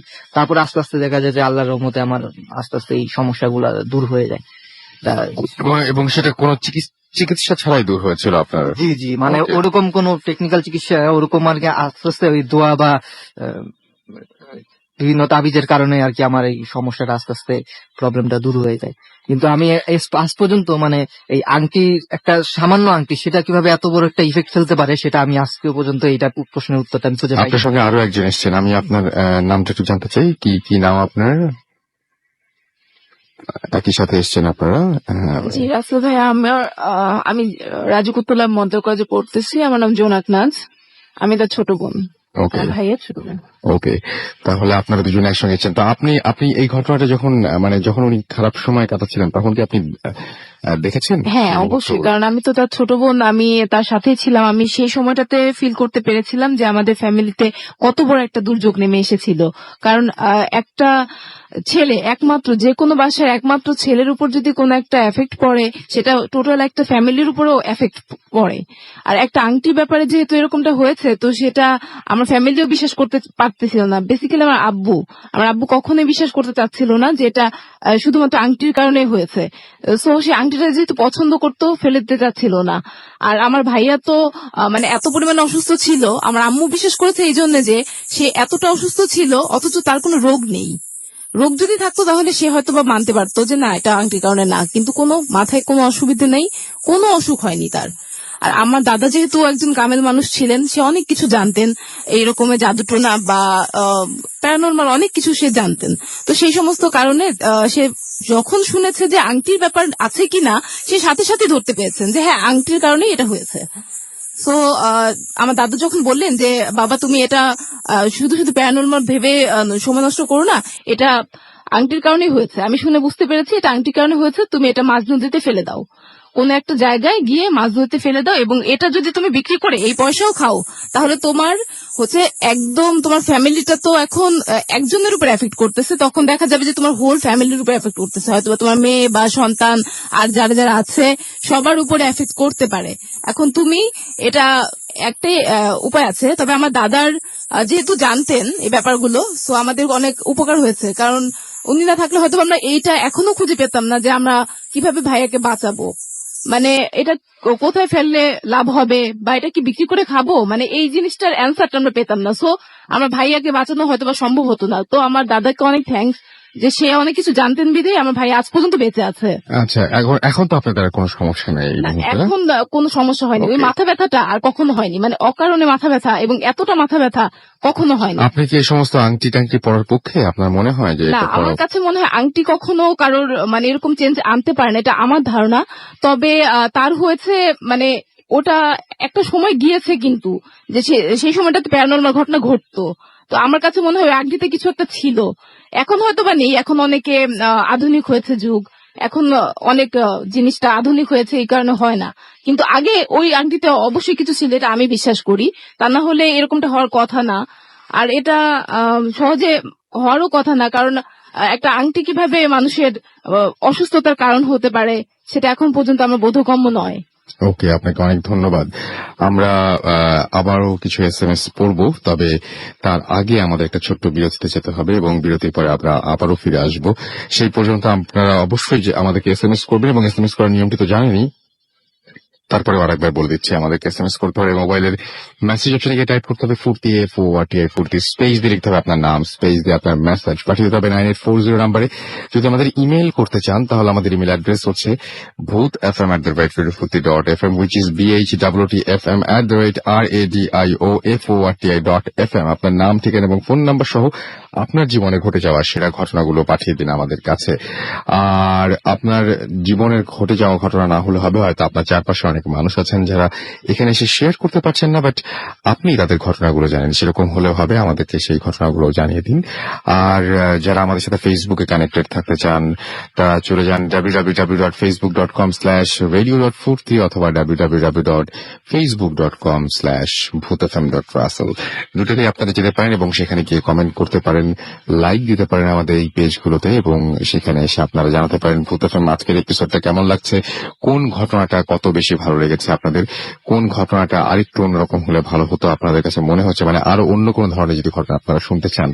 আপনাদেরকে বিরতি যাচ্ছি, বিরতির পরে আবারও ফিরে আসছি। সেই পর্যন্ত সবাই আশা করছি আমাদের সাথে থাকবেন, যদিও অনেক রাত হয়ে গেছে, বাট বুঝতে হবে যে এটা আমাদের আজকে মানে ঈদের আগে শেষ ভূত এফএম, সো একটু কষ্ট করে আর কিছুক্ষণ থাকতেই হবে আমাদের সাথে। স্টে টিউনড রেডিও ফুর্তি এন্ড ডোন্ট স্টপ দ্য ফুর্তি। আমি আবারও ফিরে আসছি জাস্ট এই ছোট্ট, একেবারেই ছোট্ট বিরতির পর। Bhoot FM, the night.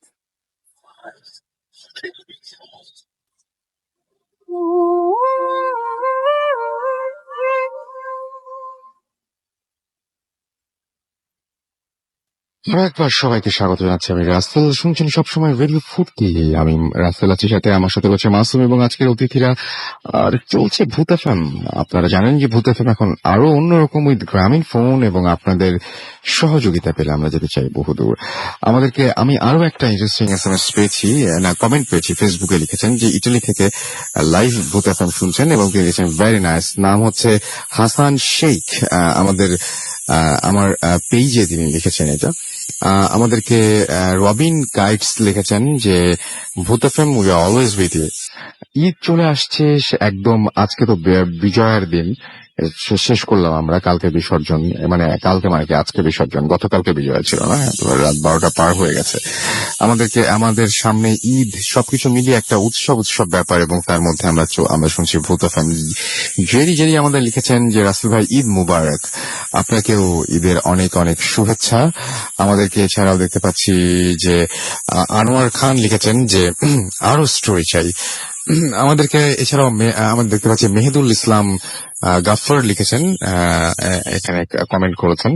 আমাদেরকে দেখতে পাচ্ছি যে অচেনা মেহেদি হাসান লিখেছেন, তার কাছে নীলা পাথরের ঘটনাটা ভালো লেগেছে, সেটা তিনি লিখেছেন। আমাদেরকে মোর্শেদ আলম মানে অগ্রিম ঈদের শুভেচ্ছা এবং সে সাথে হাম্বা মোবারক জানিয়েছেন।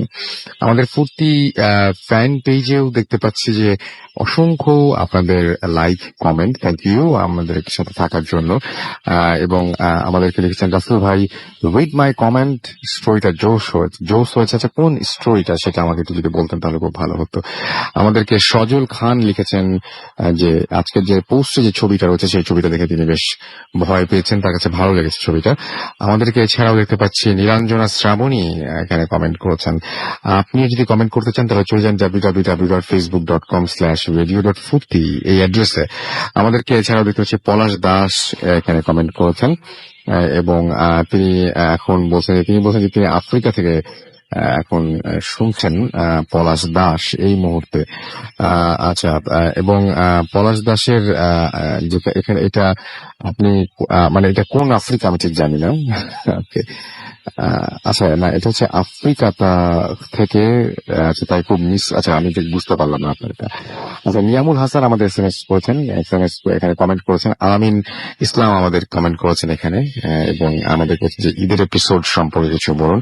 ঈদের এপিসোড ডেফিনেটলি হবে, এবং ঈদের এক সপ্তাহ পরে মানে কি আজ থেকে আগামী শুক্রবারে হচ্ছে, অর্থাৎ নেক্সট ভূত এফএম যেটা হবে সেটা হবে একটু স্পেশাল, এবং সেখানে আমরা স্পেশাল আরো কিছু অতিথি নিয়ে আসার চেষ্টা করবো, সুতরাং আমাদের সাথে থাকুন। নিয়ামুল হাসান আদনান লিখেছেন রাসেল ভাই অ্যাডভান্স হাম্বা মুবারক, আপনাকেও এই সুন্দর ঈদের অনেক অনেক শুভেচ্ছা। সৌরভ জামালপুর থেকে লিখেছেন আমি এবং আপু ভূত এফএম শুনছি। হৃদয় লিখেছেন অনেকদিন পরে ভূত এফএম শুনছি। আশিক ধামরাই থেকে আমাদের এসএমএস করছেন। আমাদেরকে এছাড়াও আরো অনেকেই এসএমএস করছেন। আমরা চলে যাব আরো একটি ঘটনায়। আপনার নামটা একটু বলবেন প্লিজ, তারপর আপনার ঘটনা শুনবো। আপনি নাম বলবেন এবং কোথা থেকে এসছেন।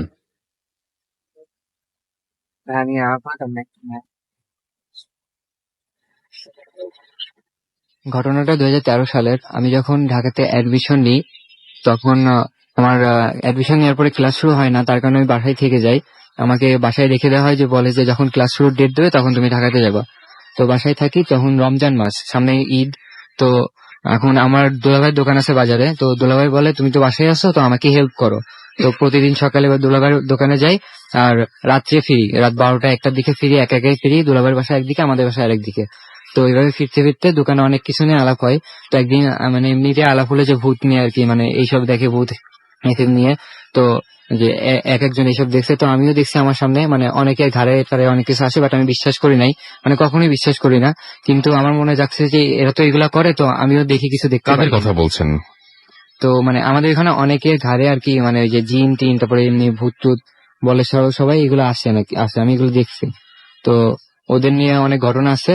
তো আমি এখন আমার ঘটনাটা বলতেছি, আমার নিয়ে যেটা হয়েছে। তো আমি একটা হুজুরের কাছে গেলাম, হুজুরের কাছে যে বললাম, হুজুর জিন তো আছে, আমরা তো জিন বিশ্বাস করি, তো জিনের সাথে কিভাবে দেখা করা যায়? হুজুর আমাকে বললো যে তুমি যদি 40 দিন একটা মাঝরাত্রে একটা সূরা পড়তে পারো, তাহলে তুমি জিনের সাথে দেখা করতে পারবে। তো আমি ঈদের 5 দিন আগে থেকে আমি ট্রাই করতে থাকি যে আমি দেখবো এটা। তো আমি ট্রাই করি মাঝরাত্রে, আমি ইন্টারনেটে ফোনে সূরাটা পড়তে থাকি। তো প্রথম দিনে কোনো সমস্যা হয় না, দ্বিতীয় দিন পড়ি, তাও কোনো সমস্যা হয় না, কিন্তু তৃতীয় দিন যখন পড়ি, তখন আমি তো রাত্রে আসি একা একা। তো রাস্তা দেখে আসতেছি, হঠাৎ আমি ফিল করতে থাকি যে মানে আমার সাথে কেউ একজন হাঁটতেছে, আমি একা হাঁটতেছি না, আমার সাথে আরেকজন আছে। বাট আমি আশেপাশে তাকাই দেখি আমার আশেপাশে কেউ নাই, শুধুমাত্র দূরে দু একটা কুকুর বসে আছে, আর এমনি লাইট জ্বলতেছে রাস্তায় আর কি, ভাল। তো তৃতীয় দিনে চলে যাই, কিন্তু চতুর্থ দিনে শুধু হাঁটার শব্দ না, মানে ফিল করাও না, জাস্ট আমার সাথে দুইটা ছায়া, মানে আমি একটা, মানে আমার ছায়াই একটা পিছনে একটা সামনে, এরকম। তো ওইটা দেখে আমি অনেক ভয় পেয়ে যাই, খুব দ্রুত গান শুনতে শুনতে ভয় কাটানোর জন্য বাসায় চলে যাই। যাওয়ার পরে আবার সূরা পড়তে থাকি, মানে ওই সূরাটা পড়ার পরে তারপরে ষষ্ঠ দিনে কোনো ঝামেলা হয় না। কিন্তু সপ্তম দিনে যেটা হয়, আমি সূরাটা মানে পড়তেছি যখন, মানে হঠাৎ করে আমার পড়তে পড়তে, আমি তো কাঁথা গায়ে ঘুমাই, তো হঠাৎ করে মনে হলো যে আমার মানে কাঁথার উপর দিয়ে কোনো ইঁদুর টাইপের কিছু একটা বারবার হাঁটাহাঁটি করতেছে, মানে আমাকে ডিস্টার্ব করতেছে। তো আমি একবার উঠলাম, উঠে দেখি কিছুই নাই, মশারি টানে শুয়ে, ইঁদুর আসার তো কোনো কথাই নাই। তো ভাবলাম যে হয়তো বা বাতাস এরকম হচ্ছে। তো আবার শুয়ে আবার যখন পড়তে থাকি, পড়তে পড়তে, তো আমি ফুল পড়তে পারি না, পড়তে পড়তে হঠাৎ করে আমি কেমন করার জন্য ঘুমাসে যাই। ঘুমাসার মানে কিছুক্ষণ পরে ফিল করতে পারি যে আমার উপরে কেউ যদি, মানে কোনো বস্তু যদি বসে থাকে, তাহলে যেমনটা লাগে আমার মনে হচ্ছে যে আমার উপরে কেউ বসে আছে, আর শুধু বসেই নাই, তার বসার থেকে তার একটা বুড়ো আঙ্গুল আমার বুকের ঠিক মাঝখানে চাপ দিয়ে ধরলে যেমনটা লাগে, ঠিক তেমনটা চাপ দিয়ে ধরছে আমার, তাই মনে হচ্ছে তার বুড়ো আঙ্গুলটা আমার বুকের মাঝে চাপ দিয়ে ধরছে সে। তো আমি চিৎকার করতে যাচ্ছি, চিৎকার করতে পারতেছি না, আমি আমার আম্মুর সাথে শুই। তো আম্মু পাশে ছিল, আমি আম্মুর পাশে ছিলাম। তো আম্মুকে আমি ডাকতে পারতেছি না, হাতও নাড়তে পারতেছি না যে আম্মুর ধরে একটু ঝাঁকাবো। তো এরকম করতে করতে অনেকক্ষণ হয়ে যায়, আমার দম প্রায় আটকে আসে। তো আমি অনেক ঘাবড়াতে থাকি, ঘামতে থাকি। তো হঠাৎ করে আম্মুর একটা হাত আমার হাতের পরে পরে, তারপরে আমার নিঃশ্বাস নিতে পারি, তারপরে ওই অনুভূতিটাও চলে যায়। তো আমি ওঠার পরে অনেক মানে চিৎকার করি। তো আম্মু পানি টানি দেয়, ঘামটা মুছিয়ে দেয়। আমি বলে কি হয়েছে, আমি বলি জাস্ট একটা স্বপ্ন দেখছি, আমাকে কিছু বলি না। তারপরের দিন সকালে ভাবলাম যে এটা কি সত্যি স্বপ্ন ছিল না অরিজিনালি এটা ঘটেছে। তার কারণে চেক করি, তো বুকে হঠাৎ তাকাই, দেখি বুকে সেই বুড়ো আঙ্গুলি দাগটা আছে এখন। ওকে, সো আপনি এই যে দেখলেন, দেখার পরে এখন আপনার ইচ্ছা আছে জিন দেখার? না, আমি তারপরে কখনো চেষ্টা করিনি। আপনার এখন আর ইচ্ছা হয় নাই? তবে আমার যেটা হয়, আমার তখন তো 18 বছর আগে ছিল, তখন আর কোনো প্রবলেম হয় নাই, বাট এখন প্রায় প্রবলেম হয়। আর দু একটা ঘটনাও ঘটছে রিসেন্টলি। ওকে, সেটা আজকে অবশ্য আমাদের হাতে টাইম কম, না হলে সেই ঘটনাগুলো হয়তো শোনা যেত। আমরা পরবর্তীতে আরো একজন আছেন, তার কাছে যাব। তার আগে আমরা একটু কিছু SMS পড়ে ফেলতে চাই। আমাদেরকে লিখেছেন ইফাজ কেরানীগঞ্জ থেকে, ভাইয়া প্লিজ SMS টা পড়বেন, আমি এন্ড আমার কাজিন রিদিতা পড়তে পারলাম না, শেষ হয়ে গেল। আমাদেরকে শাউট আচ্ছা কবির লিখেছেন সিলেট থেকে যে রাসেল ভাই ঈদের শুভেচ্ছা, আপনাকেও ঈদের অনেক অনেক শুভেচ্ছা। এটা তার ফার্স্ট SMS, প্রথম SMS এর জন্য আপনাকে অনেক ধন্যবাদ। মোহাম্মদ জুবায়ের আমাদের মুক্তাগাছা থেকে SMS করেছেন। আমাদেরকে আরহান লিখেছেন যে আচ্ছা, তিনি লিখেছেন ভূত এফএম-এর আগের এপিসোড গুলো তিনি কিভাবে শুনতে পারবেন, এগুলো বিভিন্ন জায়গায় আছে। আমাদের পেজেও আপনি একটু যোগাযোগ, সবসময় খোঁজ খবর রাখতে পারেন। পেজে মাঝে মাঝে আমাদের দেখবেন যে ভূত এফএম আছে, সেখানে যদি একটু মানে ভালো কোয়ালিটি পেতে চান আর কি, সাউন্ড কোয়ালিটি।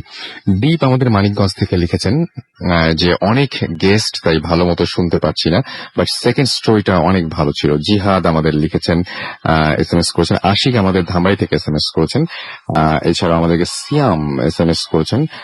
এছাড়া আমাদেরকে সৃষ্টি দৃষ্টি নাটোর থেকে SMS করেছেন এবং তিনি বলছেন যে লাস্ট গল্পের ভাইয়ার শিক্ষা হয়ে গেছে।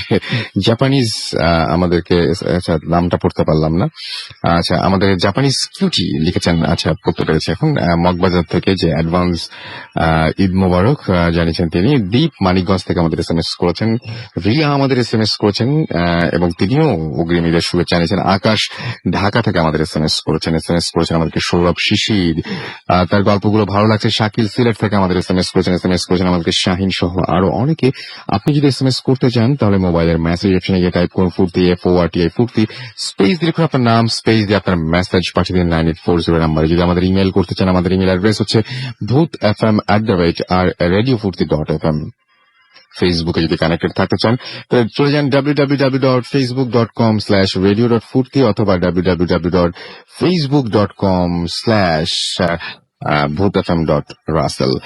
এখানে লাইক দিয়ে কমেন্ট করুন। আমরা চলে যাচ্ছি আমাদের মোটামুটি বলতে পারেন আজকের রাতের শেষ ঘটনায়। হাতের সময় খুবই অল্প, আমরা ছোট্ট করে আর একটা ঘটনা শুনবো। আপনার নাম বলে আপনার ঘটনাটা প্লিজ একটু শুরু করুন। জি রাসেল ভাই, আমার নাম জোনাকনাথ, রাজুক উত্তরা মডেল কলেজ থেকে এসেছি। আমার আম্মুর দেশের বাড়িতে মানে যশোর জেলা ঝিনাইদহতে, তো তার একজন ভাবি ছিলেন যার সারা জীবনই ভূতের একটা প্রভাব ছিল সারা জীবন, এই জন্য তার প্রেগনেন্ট মানে অনেকবার তার সন্তান নষ্ট হয়ে গেছে।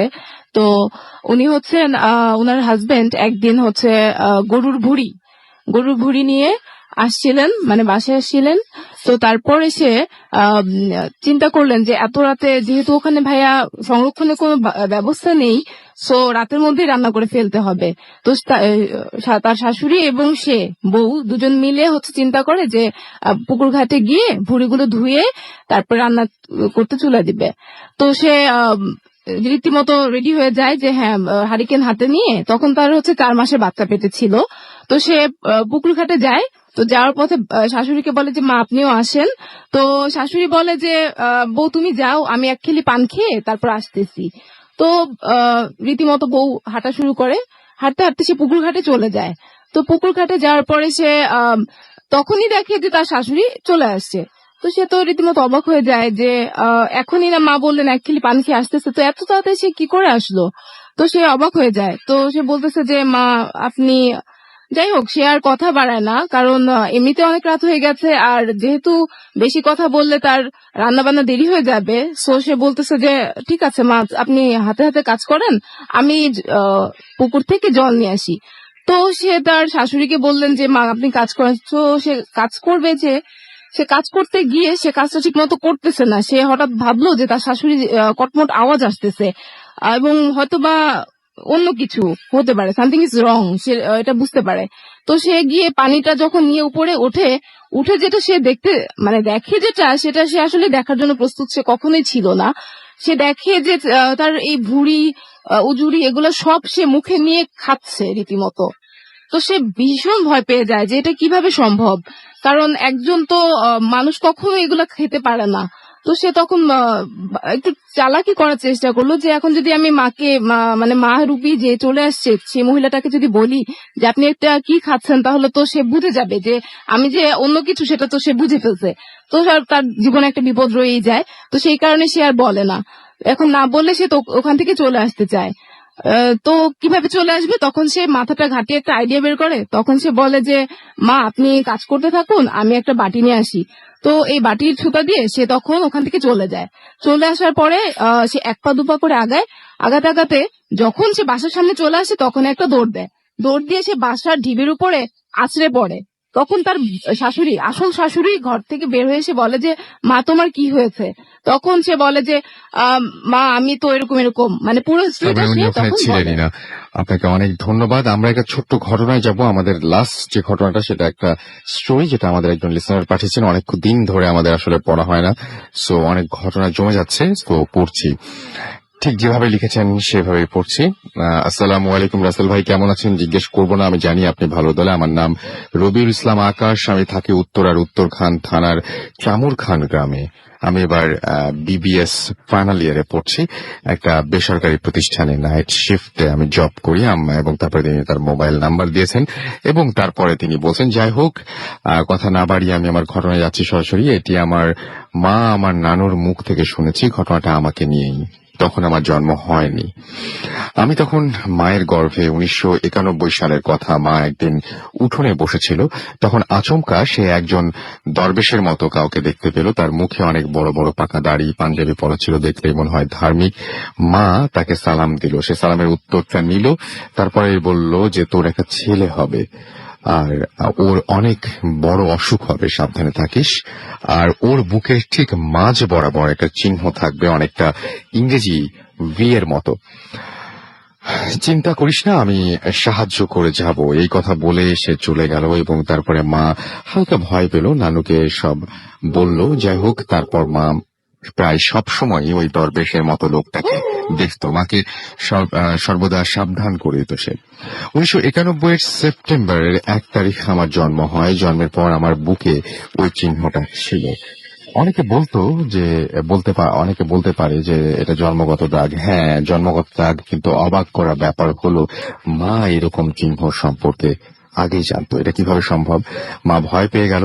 জন্মের পর আমি মাত্র 7 দিন বুকের দুধ খাই, এরপর আমাকে ফিডারে করে দুধ খাওয়াতে হতো। অবাক করা বিষয়, এই মাত্র 7 দিনের বাচ্চা হয়েও আমি প্রায় 4-5টা ফিডারের দুধ একবারে খেয়ে ফেলতাম আর প্রতি রাতে প্রচন্ড পরিমাণে কান্না করতাম। নানু ব্যাপারটা বুঝতে পেরে আমাকে একটা কবিরাজের কাছে নিয়ে যায়। অনেক দেখানোর পর সেই কবিরাজ বলল যে আমি যখন গর্ভে ছিলাম তখন নাকি মায়ের কোনো ভুলের কারণে একটা দুষ্টু জিন মাকে ভর করেছে। আর ওই জিনের নজর মূলত আমার দিকে। আমার জন্মের পরেই সে আমাকে মেরে ফেলতে চেয়েছিল। কবিরাজ নানুকে অবাক করে দিয়ে বললেন যে আমার বুকের এই দাগটার কারণে নাকি আমি এখনো বেঁচে আছি। মায়ের থেকে পরিত্রাণের উপায় জানতে চাইলে কবিরাজ বলল একটা ভাঙা মানে ভেঙে যাওয়া কবরে আমাকে ফেলে রাখতে হবে। যতই কান্না করি না কেন, কেউ আমার কাছে যেতে পারবে না। মায়ের অনিচ্ছা সত্ত্বেও ছেলেকে বাঁচানোর জন্য অবশেষে রাজি হলেন এবং কবরে রাখা হলো আমাকে। সারা রাত অসহ্য রকমের চিৎকার আর হাসির শব্দে কান ঝালাপালা হয়ে যাচ্ছিল মা আর নানুর। আর কবিরাজ তার নিয়ম মতো তার কাজ করে যাচ্ছিলেন। সকালে আজান দেবার পরে মা আর নানু আর কবিরাজ কবরের কাছে গিয়ে আমাকে তুলে নিয়ে আসে এবং আনার পর কবিরাজ বলে যে কোনো একটা ভালো জিনের সাহায্যে আমার ক্ষতি হয় নাই। আমার বুকের ঠিক মাঝখানে ওই চিহ্ন নাকি কোনো একটা সাধারণ চিহ্ন না। শুধু এই বলে সেই কবিরাজ আজ আমি বেঁচে আছি। কবিরাজ আমার কোমরে একটা তাবিজ বেঁধে দিয়েছিল এবং এই তাবিজটা আমার কোমরে ছিল অনেক বছর। কবিরাজ বলেছিল সাবধানে থাকতে এবং তাবিজটা যেন না হারায়, কিন্তু 2 বছর আগে আমার অজান্তে হারিয়ে গেছে তাবিজটা। আমি বড় হয়ে বুঝতে শিখেছি। তখন সেই কবিরাজ নানুর কাছে গিয়েছিলাম দোয়া চাইতে। সে বলেছিল আমি যেন আমার নিজের যে উপার্জন, যেদিন নিজে উপার্জন করব সেদিন যেন তার জন্য একটি সাদা লুঙ্গি, একটি গামছা এবং 1.5 কেজি মিষ্টি নিয়ে যাই। কারণটা সে আমাকে বলে নাই, কিন্তু আফসোস আমি উপার্জন করার আগেই সে মারা যায়। এবং রাসেল ভাই, আমার বুকের সেই দাগ এখনো আছে, ভালো করে লক্ষ্য করলে বোঝা যায়। আমার এই কাহিনীটা অনেকে বিশ্বাস নাও করতে পারেন, কিন্তু আমার এই বুকের দাগটাকে মিথ্যা। আর আমার মাই তার নিজের সন্তানের কাছে সেই সন্তানের মৃত্যুকূপ থেকে ফিরে নিয়ে আসার কাহিনী বানিয়ে বলতে চাইবেন কেন? ভালো থাকবেন এবং আমি আরো কিছু ঘটনা পাঠাবো। আমরা বলবো যে সবচেয়ে ভালো হয় আপনি ঘটনা না পাঠিয়ে সরাসরি চলে আসুন ওখানে এবং আপনি সরাসরি আপনার ঘটনা শেয়ার করুন আমাদের লিসনারদের সাথে, সেটা অবশ্যই বেটার হবে। যাই হোক, আজকের মতো এখানেই শেষ করতে হচ্ছে ভূত এফএম এবং সবাইকে জানাচ্ছি ঈদের অগ্রিম শুভেচ্ছা। কথা হবে আবার আগামী সপ্তাহে।